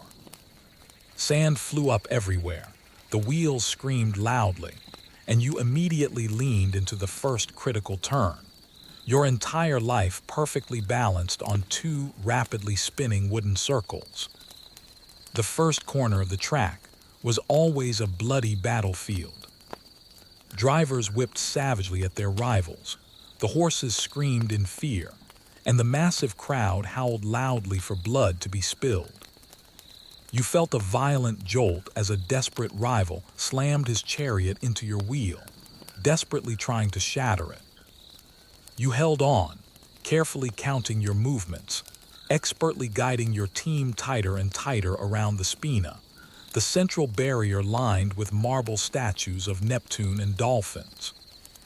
You brushed past them so incredibly close that a spray of salt water from the small fountain splashed coldly onto your arm. 1 lap down, 6 brutal laps left to go. The deafening crowd's roar gradually became a powerful, driving rhythm, each cheer a constant drum beat in your wildly pounding chest. You could intensely feel their thousands of eyes on you.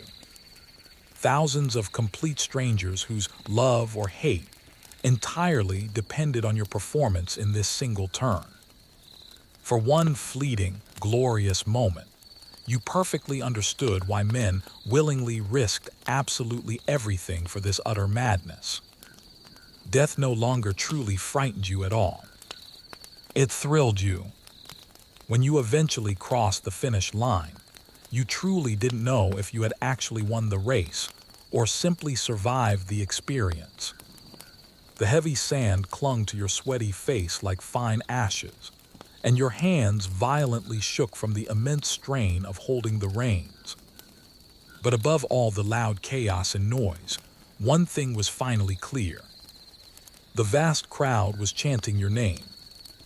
Maybe not loudly yet, maybe not for long, but you distinctly heard it, your name, and you knew with utter certainty it was only the beginning of your legend. Victory in the circus was the most intoxicating drug in the world, louder than the loudest thunder, sweeter than the finest wine. When you won a race, the entire crowd's roar completely swallowed you whole. Women tossed beautiful garlands of flowers, gamblers openly wept with profound joy, and the emperor himself might actually nod to you in rare approval. You would return triumphantly to the stables like a conquering general, your magnificent horses steaming with sweat and pride. For a slave or a freedman, no triumph in all of Rome could ever truly compare to that feeling.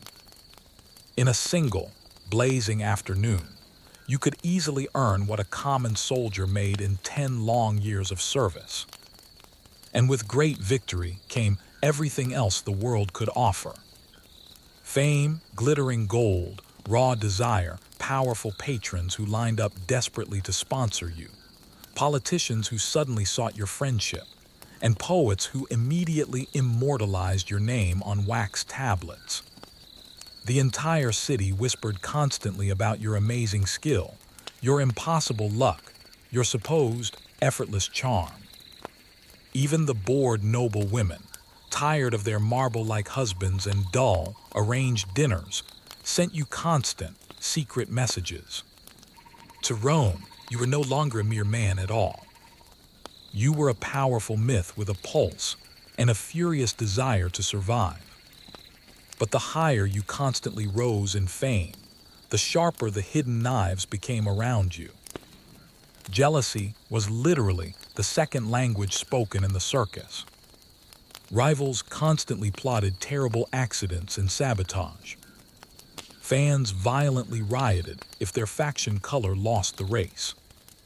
And the very same crowd that loudly cheered you today would quickly curse your name and wish you dead tomorrow. You slowly learned to smile very carefully and sleep incredibly lightly at all times. Glory had a powerful smell to it, and so did betrayal from your own ranks. Your massive winnings quickly bought you freedom from your original master, but never true safety from the danger.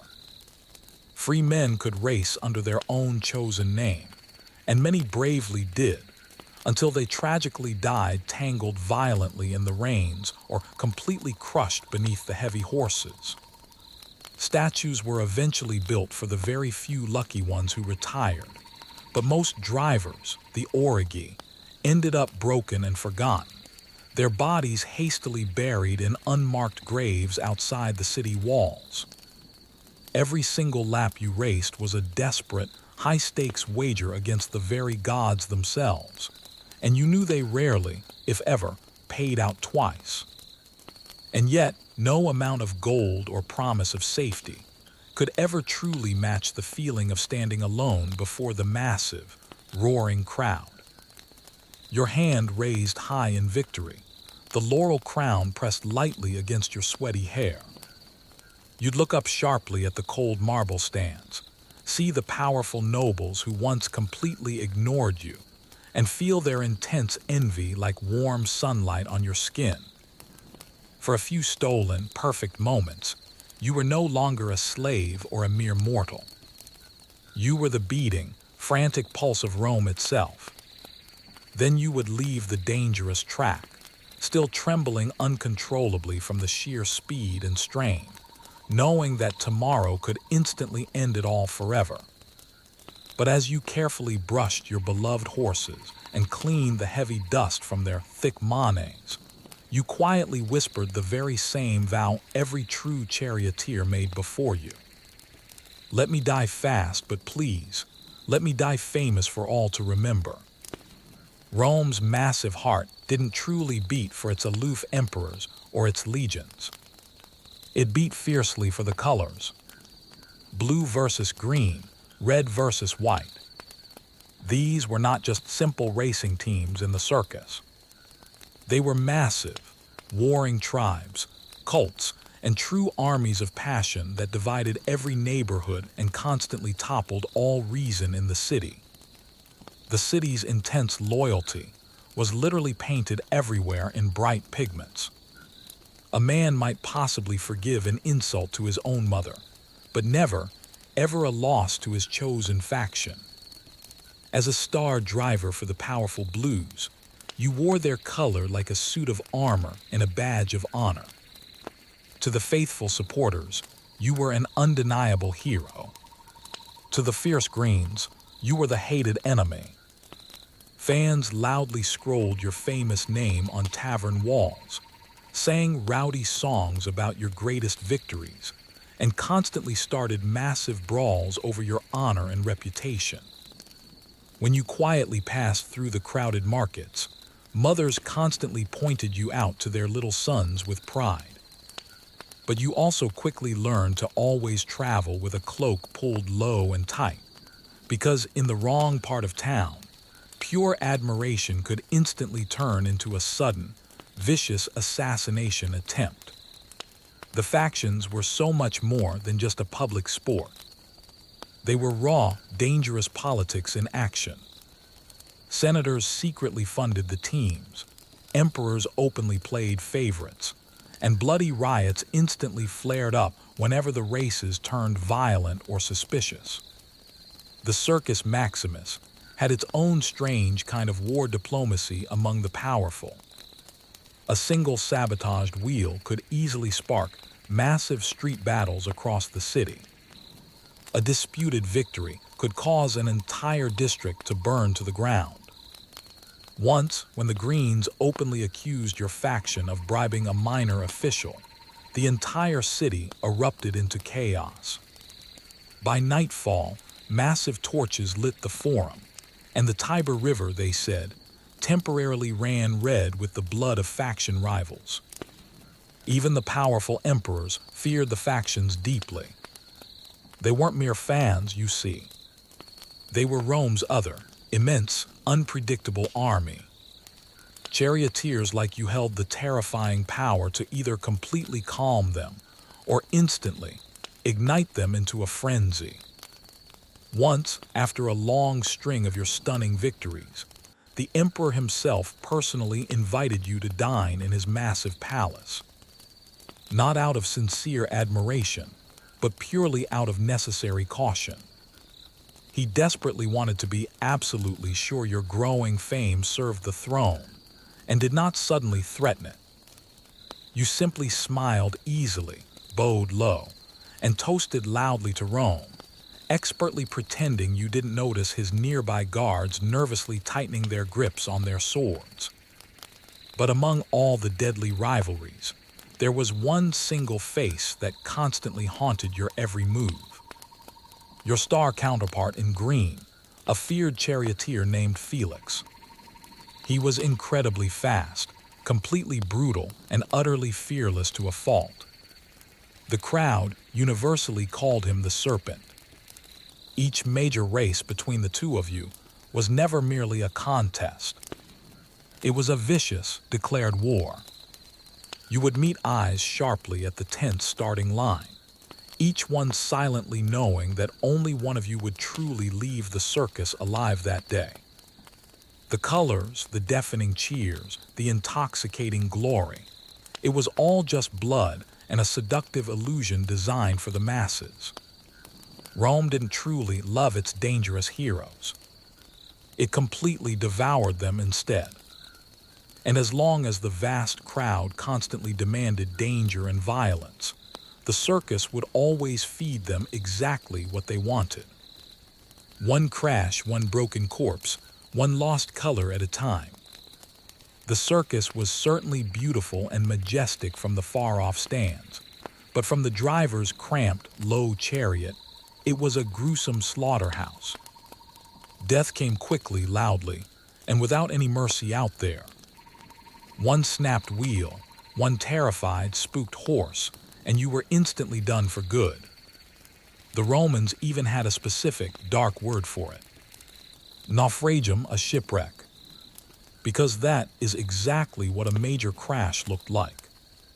Wood violently splintering like crashing waves, bodies flung high into the air, and screams completely swallowed by the massive crowd's ecstatic roar. You saw your very first fatal crash when you were just 16 years old. The driver immediately ahead of you fatally misjudged the tight turn around the spina. His wheel clipped the hard barrier, instantly shattered into pieces, and sent his small chariot spinning uncontrollably. The horses immediately panicked, dragging him violently by the reins as his body bounced across the thick sand like a broken rag doll. You smelled the warm blood heavily before you ever fully saw the carnage. The crowd instantly erupted, not in genuine horror but in complete ecstasy. Death was clearly their favorite and most thrilling finish line. Every single race was a constant, desperate gamble with fate and the odds.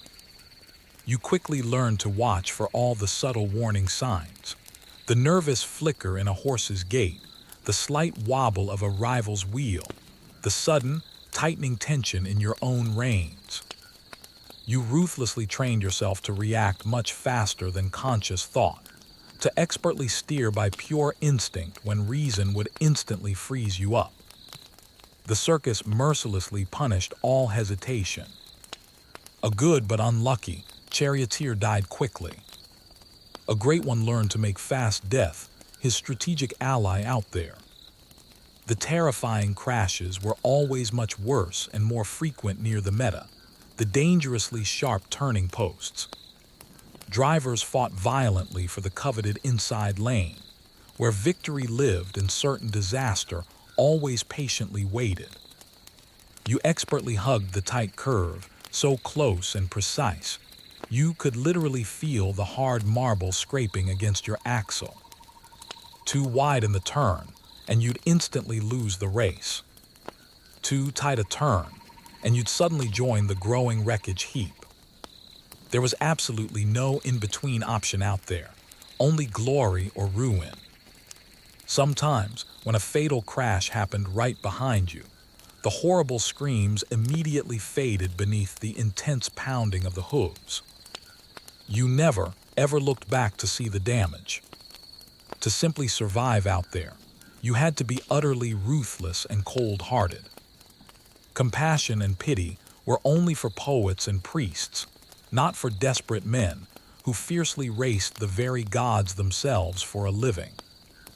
You constantly told yourself that each crash was simply another necessary sacrifice to Neptune, the powerful god of horses, and you quietly whispered a fervent prayer that it would never be your final turn out there.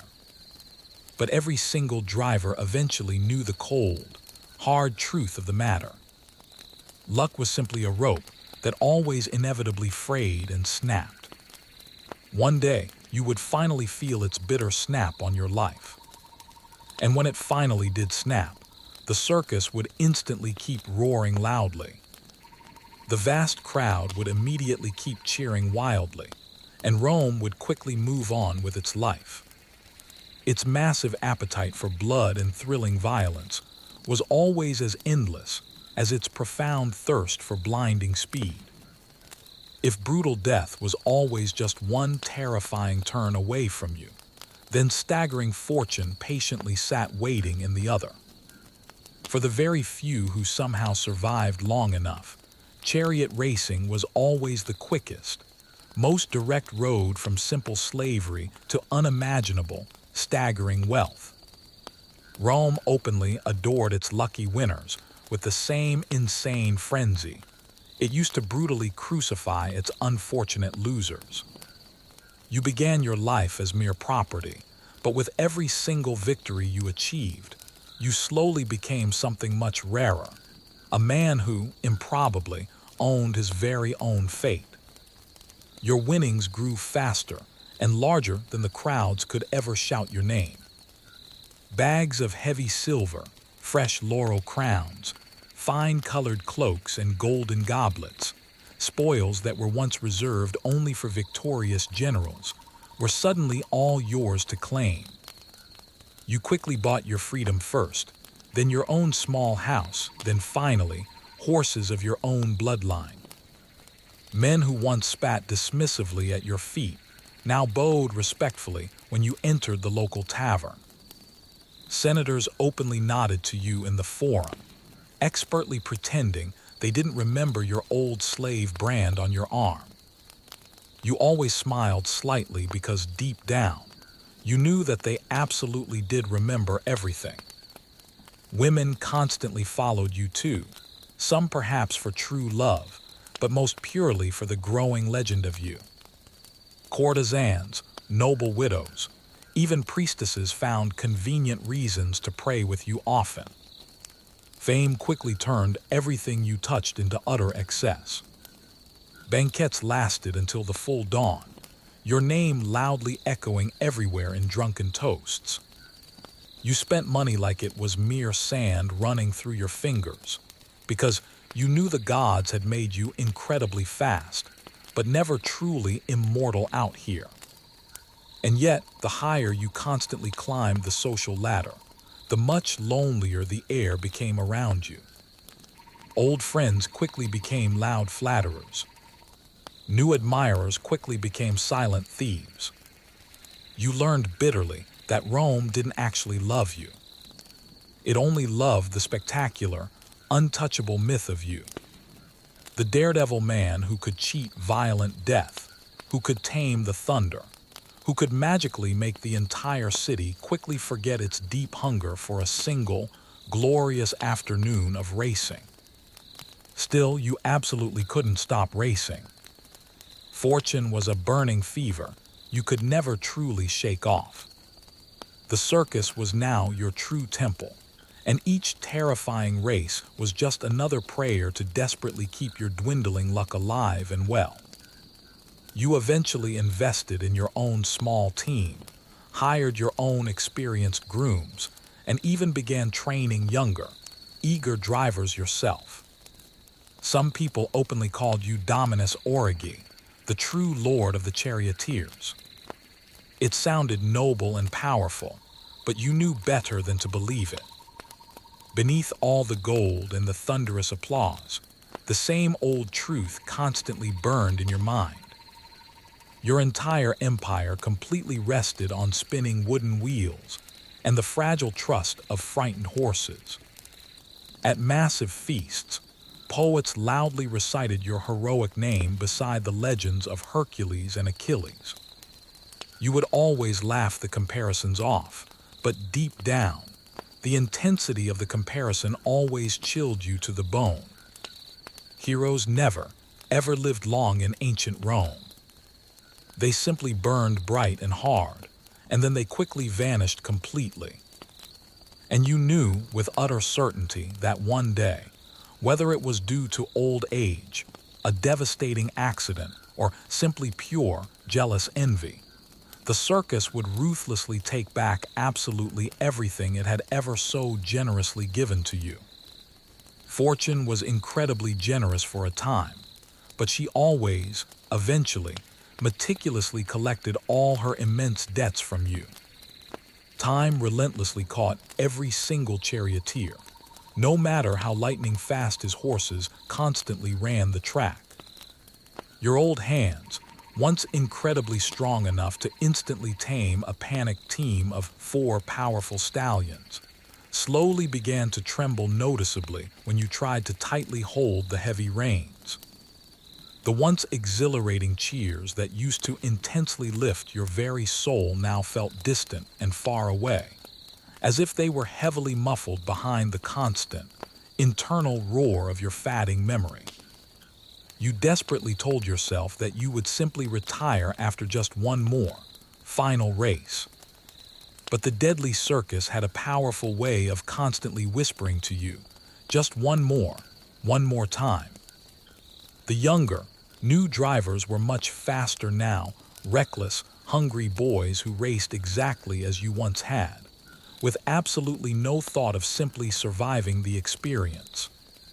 They called you veteranus, half in sincere respect, half in genuine pity for your age. You watched them train and instantly saw your own younger ghost reflected chillingly in their eyes. Hungry, utterly fearless, and completely doomed to the same fate. The dangerous track itself hadn't changed at all, but you certainly had over the years. The same heavy sand that once falsely promised you immortality now patiently waited to utterly swallow you whole. Still, the constant, powerful itch to race returned every morning without fail. You simply couldn't ignore the distinct sound of wheels violently rattling, the intense thunder of hooves, the intoxicating, terrible pull of danger and speed. So you carefully strapped the thick reins around your aging waist one last time, and bravely stepped out into the brilliant sunlight. The vast crowd instantly erupted, not just out of simple routine cheering, but out of a massive recognition of you, the legend. You were now pure legend, a living, breathing relic of the golden, wild years. The huge gates opened wide.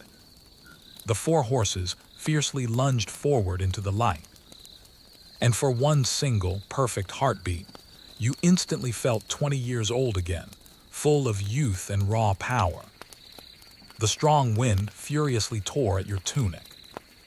Sharp sand angrily stung your face, and your quick pulse matched the intense, frantic pounding of the massive hooves beneath you. You expertly hugged the meta tighter, and faster than you really should have, pure pride and fierce instinct overriding any common sense left. Immediately behind you, a fierce rival's wheel clipped your axle. You felt the shocking jolt, the sudden, violent shudder of your frame, the cold whisper of fate that finally reached you. Then there was absolute silence for one terrifying heartbeat. Everything suddenly slowed down. The bright sunlight reflecting off the marble statues, the audible hiss of the crowd's huge, held breath. The final, brief moment before the inevitable crash. You didn't bother to pray for a change. You just quietly smiled. You had always perfectly known the circus would finally take you this way, in a blaze of speed and chaos. When the massive wreck finally came, the entire crowd roared, not in grief at all, but in pure, breathless awe at the spectacle. They later claimed that your powerful horses ran 3 more laps before finally stopping, that the heavy sand briefly turned crimson beneath them. They gently carried your broken body from the track, respectfully draped in the famous blue colors of your faction, and buried you beneath a small, humble monument outside the city walls. The simple inscription carved deeply into the stone read, "He rode with the gods." He fell like a storm. And somewhere, far beyond the constant, deafening roar of the circus, you still constantly race, endlessly chasing the fast thunder of the crowd.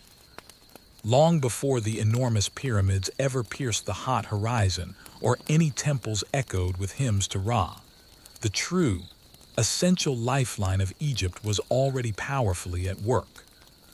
It was the majestic Nile River. It wasn't just a river, you see. It was an invisible, powerful engineer of entire worlds, constantly carving life and abundance out of the desolate wasteland of the desert. Each year, like precise clockwork, it faithfully rose from the distant, unknown heart of Africa, swelling heavily with the deep rains of faraway lands, and spilling its miraculous, essential gift across the parched, eager valleys of Egypt. When the precious waters finally came, they also brought fine silt, rich, incredibly dark, and utterly miraculous. Without it, Egypt would have been nothing more than a kingdom of dust, endless sand, and dry wind. To the ancient Egyptians, this annual flood wasn't merely a natural, random event. It was a powerful, divine rhythm of life. They didn't just simply watch the massive river. They intently listened to its every mood. The dramatic rise of the water meant glorious rebirth, and its eventual retreat meant the critical beginning of the harvest season. Every life, from the poorest, lowliest farmer to the most powerful pharaoh, entirely depended on that predictable, life-giving pulse. The entire Egyptian calendar completely revolved around it. There were three sacred, essential seasons: Akit, the flooding, Perit, the growing season, and Shemu, the harvest time. The Nile was time itself for them, a massive, living clock that faithfully set the pace of eternity and survival. But the powerful river was also famously unpredictable. Some devastating years it rose much too high, instantly drowning valuable fields and entire villages.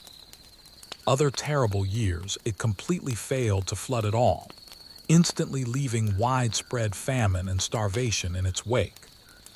So the industrious Egyptians did what resourceful humans always do when faced with the absolute whims of powerful nature.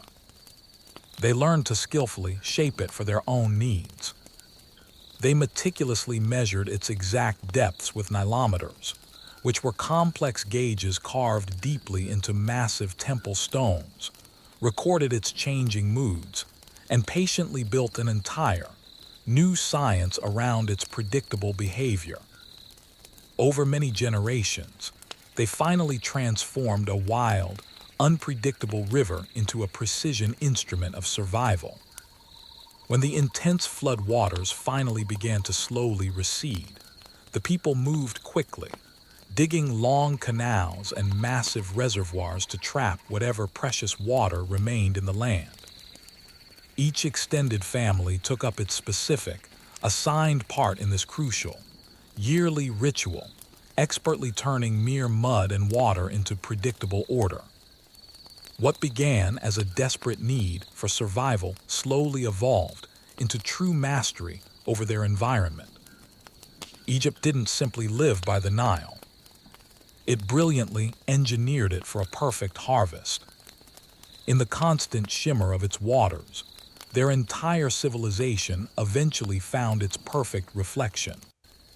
The majestic river connected the powerful gods to the common men, the wise priests to the simple peasants, and the concept of life to the reality of death.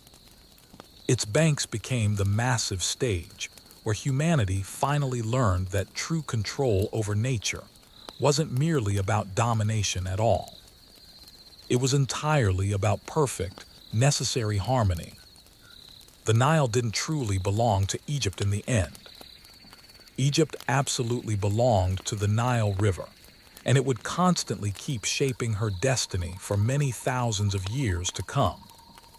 When the massive Nile rose each year, Egypt held its very breath in tense anticipation.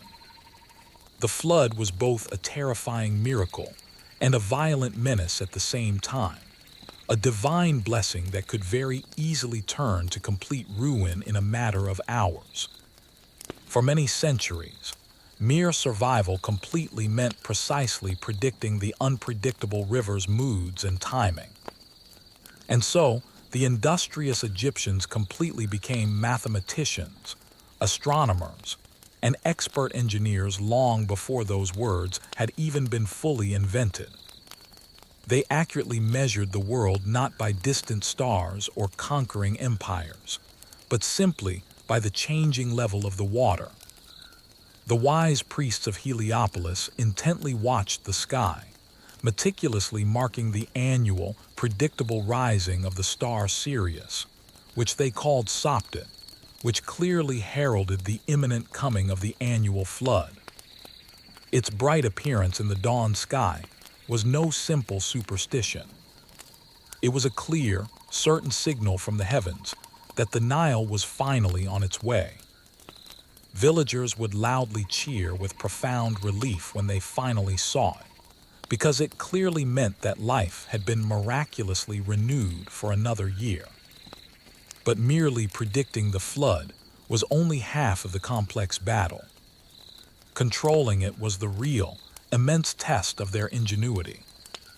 Along the wide river banks, workers tirelessly dug new canals that stretched for many miles, expertly guiding the precious waters into massive basins and smaller channels.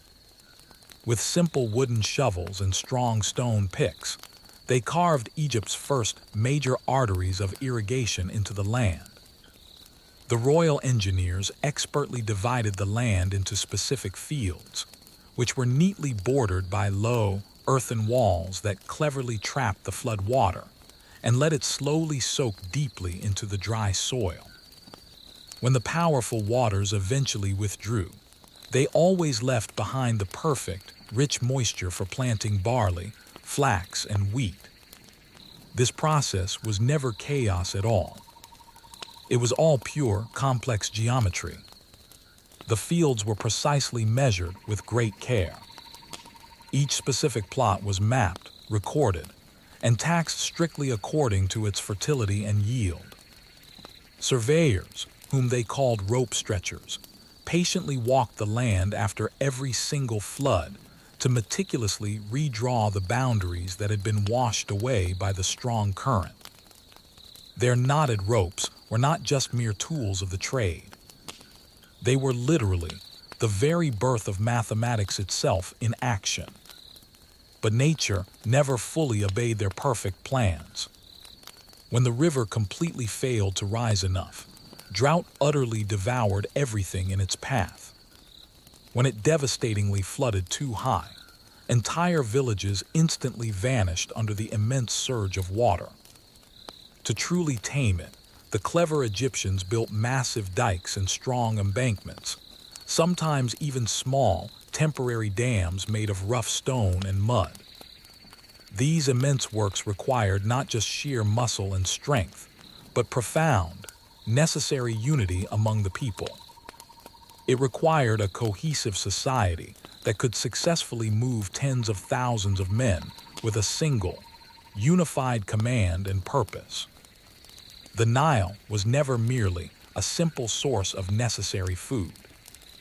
It was a massive proving ground for flawless organization, immense labor, and powerful genius. It relentlessly demanded constant vigilance and always richly rewarded their discipline and cooperation. Over many generations, Egypt finally learned the complex, necessary art of cooperation through the power of water management. And as the unpredictable river eventually obeyed their expert commands, it quietly taught its disciplined people something profoundly timeless and simple: that true civilization is never built by constant conquest or violence, but by rhythm, by masterfully controlling the mighty flood without ever truly defying its raw power. To the ancient Egyptians, the concept of time itself always purely flowed from the Nile River. The river's powerful pulse shaped their entire calendar, all their religious rituals, and even the simple emotions of an entire, vast civilization. While other diverse cultures marked the passing years by the movements of various kings or the sudden whims of war, Egypt measured its very existence by the rise and inevitable fall of the life-giving water. Every single year was a clear, predictable cycle of death, glorious rebirth, and immense harvest.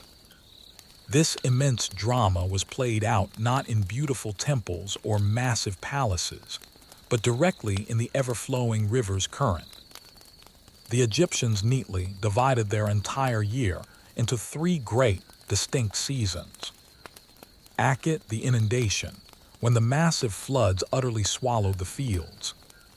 Perit, the intense growing season, when all the crops successfully sprouted from the rich black silt. And finally, Shemu, the crucial harvest time, when the earth always gave back exactly what the Nile had faithfully promised them. Each sacred season lasted precisely 4 months. Each month had exactly 30 days, plus a handful of extra festival days, strategically added to properly please the gods and carefully balance the cosmic order of things. The entire rhythm was entirely mathematical and predictable, but its profound meaning was intensely spiritual and deep. When the star Sopdet, which is Sirius, famously rose in the eastern sky just before the dawn, it clearly signaled the intense start of Akhet. Priests at all the temples along the wide river watched for its appearance with sacred, utmost precision. They profoundly believed this shining herald was the mighty goddess of the flood herself, her light powerfully awakening the sleeping Nile for another year. It was the Egyptians' first amazing astronomical prediction, a cosmic calendar that perfectly united heaven, earth, and all the precious water. Every single village along the river had its own unique rituals to loudly welcome the coming flood. Farmers loudly sang to Happy, the powerful god of the Nile, offering precious bread and beer to politely ensure the waters rose just enough to be generous, not too little to starve them all, and certainly not too high to suddenly drown their small homes. The flood's annual arrival wasn't just anxiously anticipated. It was wildly celebrated like the return of a beloved god to the land. The constant, predictable flood calendar gave the resourceful Egyptians something no other early civilization truly possessed: a sense of reliable predictability and certainty about the future. They always knew precisely when to plant their seeds, exactly when to harvest their crops, and when to safely store their precious grain. The immense power of the Nile turned all the unpredictable chaos of nature into reliable, predictable order, and pure survival into deeply cherished tradition. Time, which was once wild and completely unknowable to them, now strictly ticked with the reliable certainty of a simple clock made of constantly flowing water. In the dangerous world beyond the small confines of Egypt, the changing seasons generally meant deep fear and worry. But here, the constantly disciplined people of the Nile proudly faced the future with a deep, resolute calm and quiet certainty. They didn't fiercely resist the powerful river's predictable rhythm at all. They simply lived perfectly by it. In its constant, steady heartbeat, they ultimately found eternity, measured not in the passing of years or the changing of rains, but simply in the predictable, welcome cycles of the floods. The Egyptians didn't just simply wait patiently for the Nile to do its magic. They brilliantly shaped it to their own precise needs. Every single canal, every basin, and every massive reservoir they built was a strong, interwoven thread in the grand, precise tapestry of their engineered landscape. The early pharaohs completely understood that whoever successfully controlled the constant flow of the water completely controlled the entire kingdom's destiny. Power literally flowed through their intricate ditches and dikes, as surely and predictably as it flowed through their thrones and the crowns on their heads. The very first canal builders were true visionaries, though they only had simple shovels in their hands. Using only very simple tools, rough wooden plows, simple baskets, and copper adzes, they expertly redirected the river's flow, carving out long channels through the vast desert like vital veins running through a human body. These cleverly built canals instantly turned the unpredictable annual flood into a totally predictable harvest of food, successfully guiding the water to fields many miles away from the main river banks. With every massive project they completed, Egypt became less and less at the utter mercy of the Nile's wild moods, and much more the absolute master of its essential rhythm. By the time of the Old Kingdom, irrigation had successfully become a massive state-run enterprise. Thousands of tirelessly working laborers worked diligently under the constant watch of royal engineers and scribes, with each large basin meticulously measured and recorded for posterity. The canals were never just purely practical structures for them. They were potent, powerful political symbols as well. When a pharaoh commanded a new, massive network of waterways to be built, It wasn't only to efficiently feed his massive population. It was also to clearly prove his divine authority and absolute power to all who watched. The God King didn't simply pray for the necessary floods to arrive.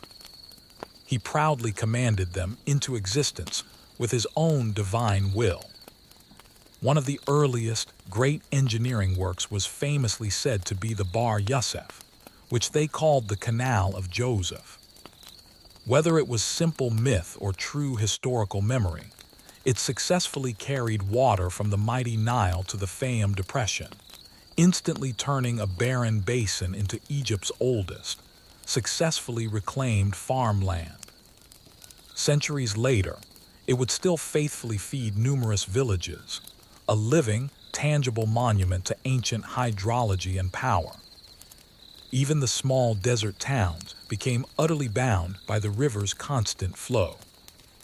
Irrigation dramatically transformed both their economies and their loyalties to the throne. A long canal that suddenly ran dry could instantly ruin an entire province with famine, while a perfectly well-timed diversion of water could instantly spark a new, thriving settlement. Water quickly became the most valuable currency in the land, and the pharaoh proudly acted as its royal banker, controlling the wealth. Scribes painstakingly documented every single drop, carving their meticulous tallies onto papyrus scrolls and giant temple walls for all to see. But the massive canals also successfully united Egypt into a single nation. They instantly became crucial highways for trade, constantly ferrying goods, powerful ideas, and people between distant regions of the country. The very same water that successfully grew wheat in the distant south proudly carried massive granite blocks for the pyramids in the powerful north.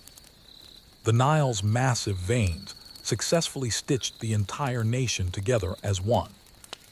Each cleverly built channel was a simple statement of intent, a powerful testament to man patiently cooperating with nature, not merely conquering it for his own gain.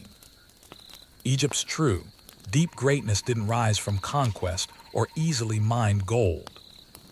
It quietly flowed and prospered in the intricate irrigation trenches, where human sweat and powerful engineering successfully transformed mere survival into a complex civilization. Behind every single massive monument, every yearly harvest, and every floodgate they meticulously built, patiently stood a quiet, dedicated army of minds. The ingenious engineers, the precise surveyors, and the countless scribes who successfully turned the massive, wild water into reliable, predictable order. They weren't powerful poets or feared warriors, but Egypt ultimately owed them everything it had achieved. Without them, the Nile's immense blessings would have either instantly drowned or quickly starved the entire land. With their help and planning, it quickly became the single most productive river valley on the entire earth. The Shaduf, a simple but ingenious counterweighted lever, was one of their earliest, biggest triumphs of simple mechanics. With it, a single hardworking farmer could easily lift hundreds of liters of water every day from the canal to his field, manually feeding his crops when the powerful floodwaters had finally retreated. Later came the Sakia, a large, complex water wheel powered by massive oxen, which successfully multiplied that immense effort by tenfold. What began as grueling manual toil successfully evolved into a powerful mechanical rhythm of work.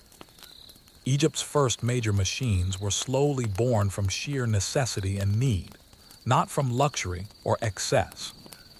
But the true, absolute geniuses of the time were the dedicated surveyors, who were famously known as the rope stretchers. After every single flood, when the old boundaries completely vanished beneath the thick silt, they patiently paced the massive fields with their carefully knotted cords, precisely measuring the land anew. Their meticulous work was never guesswork at all.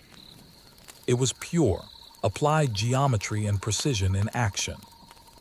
Angles, exact distances, and perfect proportions were the essential tools of their growing empire. The necessary knowledge they meticulously gathered successfully shaped both the vast, fertile fields and the sacred foundations of the temples and massive tombs. From precisely measured water levels came perfect symmetry, and from that symmetry successfully flowed an entire civilization. Then came the scribes, the invaluable record keepers of the powerful flood. They tirelessly tracked the water heights with their nilometers. These were tall, stone pillars marked clearly with carved cubits, strategically stationed at important temples like Elephantine and Philae. These sacred gauges instantly transformed a completely natural, random event into cold, hard data they could analyze. When the water rose noticeably higher than expected, they successfully warned the distant farmers of potential danger. When it fell dangerously too low, they urgently prepared the entire country for famine and hardship. The priests generally interpreted the new numbers as divine, important messages, but the engineers knew the truth. They were simply expertly reading the essential river's pulse. Even the mighty pharaohs completely relied on these precise calculations for their rule. A misjudged flood meant not just widespread hunger, but potentially violent revolt and unrest. The hardworking engineers were, in a very real sense, the silent guardians of the entire kingdom's stability. Their success was often invisible to the public, but their failure would have been swift and catastrophic for all. They didn't wear the crowns, but they quietly and successfully held the entire kingdom together with their expert knowledge. Every single brick of the pyramids, every loaf of fresh bread in a worker's hands, began directly with their precise measurements and careful planning. They effectively bridged the crucial gap between the powerful gods and the simple, common men, between utter chaos and organized, managed control. Their precise mathematics constantly flowed downstream into the very complex structure of Egypt itself. In a highly organized world that was supposedly ruled by strict divine order, they were the quiet, essential priests of ultimate precision and logic. They were the true architects, not merely of the beautiful temples and tombs, but of life itself in the desert. To the ancient Egyptians, the Nile was never just a regular river. It was a living, breathing god itself. Its annual floods were divine, powerful moods, and its constant currents were sacred speech and prophecy. They called it Happy, the great bringer of abundance, the supreme lord of all fish and grain, the blue-skinned, massive deity whose very body literally ran through the vital veins of Egypt itself. Every single drop of its precious water was his divine blessing, and every sudden drought was his terrifying, powerful silence. When the great flood came each year, priests immediately led solemn ceremonies at the riverbanks. Offerings of fresh bread, fine beer, and colorful flowers floated gently downstream, all meant to properly please Happy and successfully coax him into a much-needed generosity. In the grand temples of Thebes and Memphis, powerful hymns were sung not to conquering warriors or to powerful kings, but directly to the mighty river that constantly sustained them all. You flood the fields, they chanted loudly. You give life to all that truly lives. You are the God of our daily bread. The massive flood was never chaos at all. It was all perfect, divine order in constant motion. It was living proof that mad, the universal balance and truth, still governed the entire world and its affairs. If the essential waters rose too high or fell too low, it was a clear, certain warning that the cosmic harmony had been tragically broken. The pharaoh, as the earthly embodiment of man, carried the immense, sacred duty of constantly maintaining that delicate, vital balance. When the mighty Nile failed, so did his divine legitimacy to rule. The river was so much more than just water. It was complex politics, intense theology, and certain prophecy expertly woven together into one belief. Yet the Egyptians never feared the powerful Nile the way other people feared their cruel, distant gods. They intensely revered it with a profound familiarity, an almost gentle tenderness, as if it were a member of their own family. They painted Happy as neither traditionally male nor traditionally female, but generously both, fertile, round-bellied, and always overflowing with abundance. He perfectly symbolized abundance without unnecessary violence, creation without conquest. Even the concept of death was spiritually tied to his generous gift. When the powerful flood receded, the incredibly rich black silt it constantly left behind was proudly called Kemet, the Black Land. It was from this specific, vital word that Egypt took its entire ancient name for itself. Festivals loudly marked the inundation's arrival like the grand dawn of a new year of life. Children danced freely in the crowded streets. Farmers loudly sang joyous songs as they hurriedly repaired their protective dikes, and priests solemnly announced the rising waters with deep drums and heavy incense. For a few precious, wonderful weeks, Egypt was completely united, not by a single, powerful ruler or a constant threat of war, but entirely by the power of its water. The Nile's rhythm wasn't simply agricultural for them. It was their entire spiritual architecture of life. Each dramatic rise and fall of the water was a constant heartbeat in the immense body of a living God. And through that great, powerful God, Egypt eventually found its own form of immortality.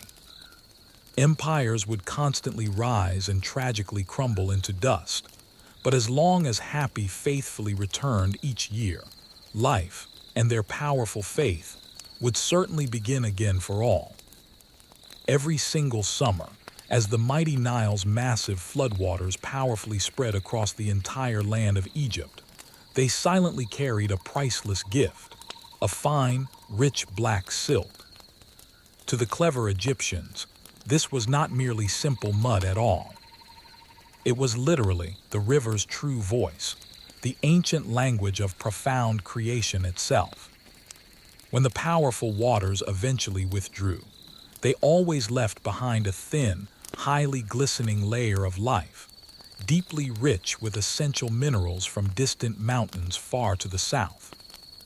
This incredibly rich black soil, the very Kemet they named the land after, was the absolute difference between immense feast and complete famine, between a powerful, functioning civilization and utter, dead sand.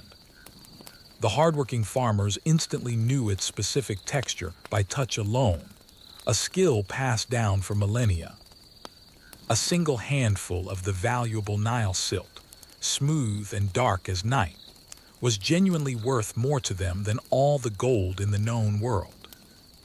It successfully grew wheat, barley, flax, and papyrus, everything that constantly fed both the human body and the entire powerful empire's needs. Each extended family had its assigned plot of land, neatly marked by small ridges of earth that successfully trapped the remaining water. Once the floods completely receded, powerful oxen plowed the damp, rich fields and workers scattered the necessary seeds into the gleaming mud. Within just a few weeks, the entire land erupted into vibrant green growth. It was a miracle so incredibly regular and reliable that it felt undeniably divine. Scribes carefully recorded each year's immense yield, constantly comparing it to the precise recorded height of the flood that year. From these valuable notes, predictable patterns quickly emerged. Low floods always meant very thin harvests and immediately rising grain prices for everyone.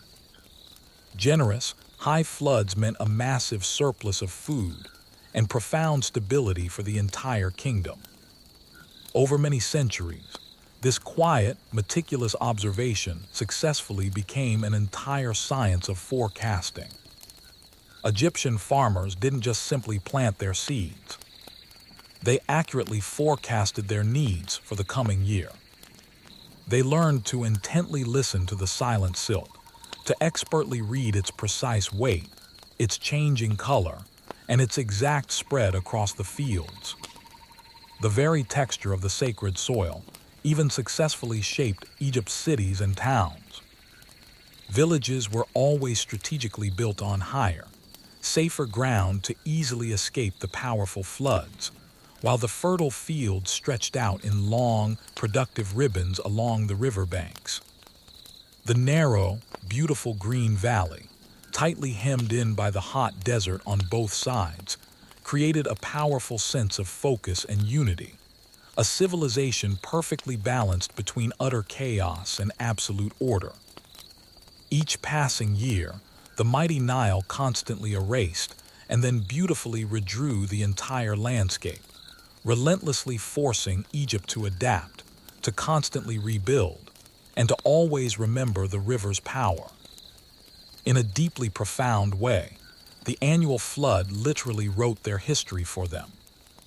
Temples and massive tombs were built of solid, permanent limestone, but the absolute foundation of Egypt's great story was simple mud, wet, black, and seemingly eternal in its power. Even the rich pigment used on their famous frescoes constantly came from the very same silt that faithfully nourished their crops. The Nile wasn't just successfully feeding Egypt. It was literally painting it into existence. When envious foreigners saw the river's immense bounty, they instantly envied its magic and predictability.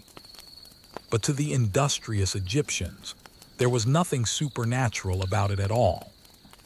It was an essential partnership with nature, not a miracle or random event. The mighty Nile gave its great gift, and they patiently, respectfully listened to its commands. The rich silt was simply the enduring handwriting of the gods, and Egypt patiently learned to read it fluently, year after bountiful year. Controlling the Nile's immense, generous gift required so much more than just simple reverence and respect. It absolutely demanded perfect precision and careful planning. The clever Egyptians successfully turned their deep worship into massive, complex engineering, transforming the huge natural flood into a reliable system of perfectly managed abundance and prosperity. What originally began as simple, small canals quickly grew into a massive network of advanced hydraulic machinery that stretched all the way from the wide delta to distant Nubia in the south. It was a living, intricate circuit where every single large basin, every protective dike, and every crucial channel played its essential part in Egypt's grand equation for survival. At the very heart of this immense system were the basin fields, massive rectangular enclosures neatly bordered by strong, earthen embankments. When the essential flood waters rose, the channels meticulously filled these basins in a very careful, specific sequence. The water was deliberately allowed to linger for many weeks, thoroughly soaking the soil before being slowly and safely drained into the next enclosure basin. This careful process perfectly mimicked the river's natural flow, but it was now entirely under human command and control. The beautiful result was perfectly controlled fertility and growth, a huge, man-made imitation of the Nile's own life-giving pulse.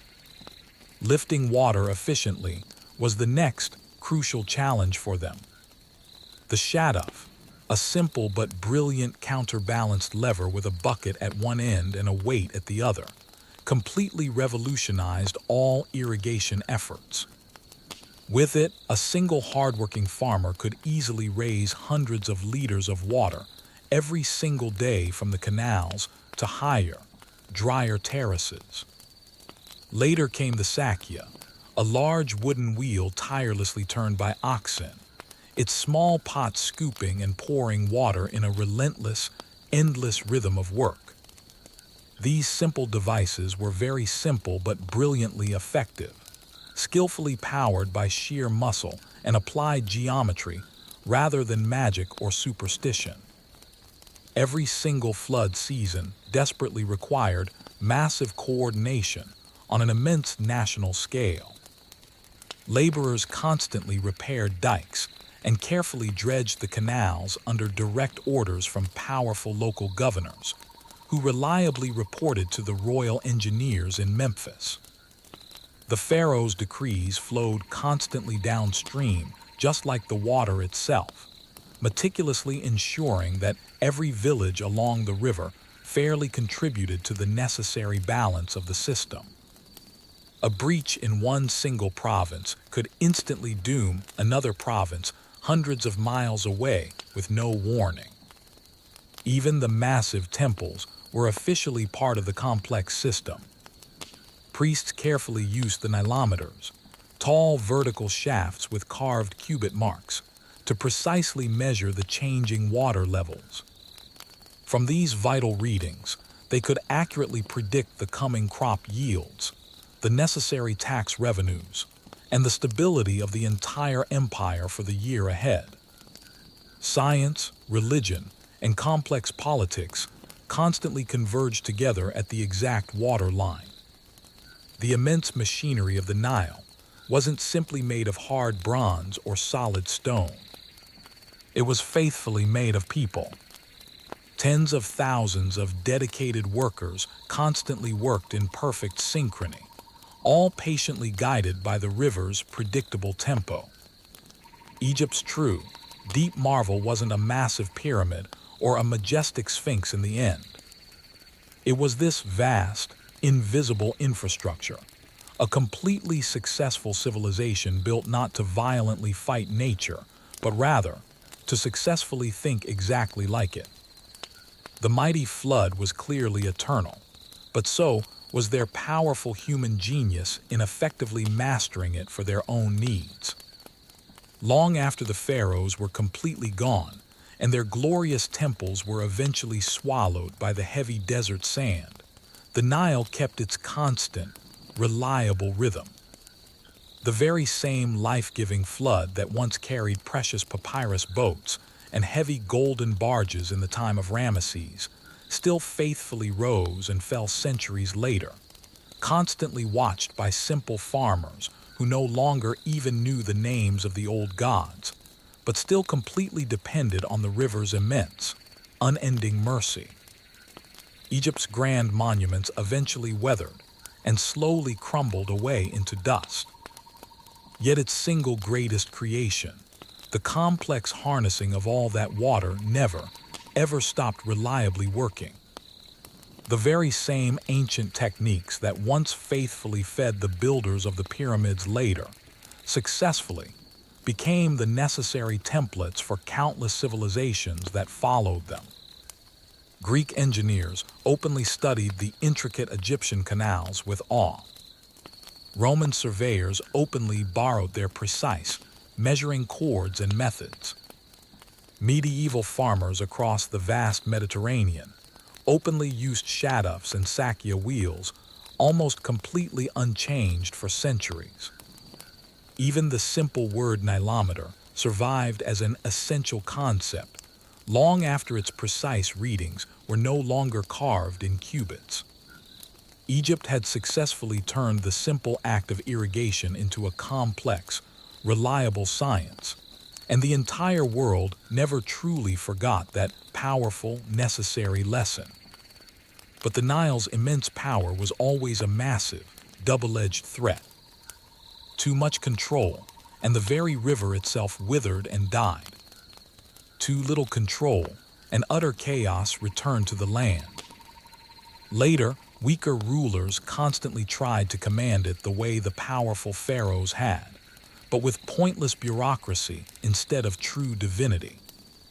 But the necessary balance was always incredibly delicate and hard to maintain. The British, many centuries later, would eventually build massive dams to rigidly regulate its floods, continuing a constant dialogue with the river that had first began thousands of years before with simple baskets of mud and rough stone embankments. Even the modern engineers in Cairo today, who study advanced satellite data and water flow, are direct heirs to those ancient surveyors who patiently measured with simple ropes and the distant stars. The true, lasting legacy of the Nile isn't found in massive monuments or fatting myths at all. It is found simply in a unified mindset, an approach to survival. The industrious Egyptians learned very early on that true mastery of nature never comes through constant conquest or raw force. It only comes through embracing and perfectly understanding its rhythm. They wisely treated the annual flood not as a dangerous enemy to be utterly defeated, but as an essential partner to be patiently understood and respected. Their constant, profound success was carefully measured not in military conquests or victories, but in sheer continuity and enduring persistence. It was simply the unique ability to successfully keep life flowing constantly, year after predictable year, generation after patient generation. Every single civilization desperately dreams of finding eternity in some form. Egypt quietly achieved it perfectly through the constant power of water. The very same reliable patterns of canals, essential crops, and tight-knit villages seen from the sky today perfectly mirror those carefully etched into the tomb walls 3,000 long years ago. The mighty Nile still faithfully flows north, still quietly leaves its vital mark in silt and powerful shadow, and still gently murmurs the same ancient, enduring promise to its people. Follow my vital rhythm, and I will truly make you eternal.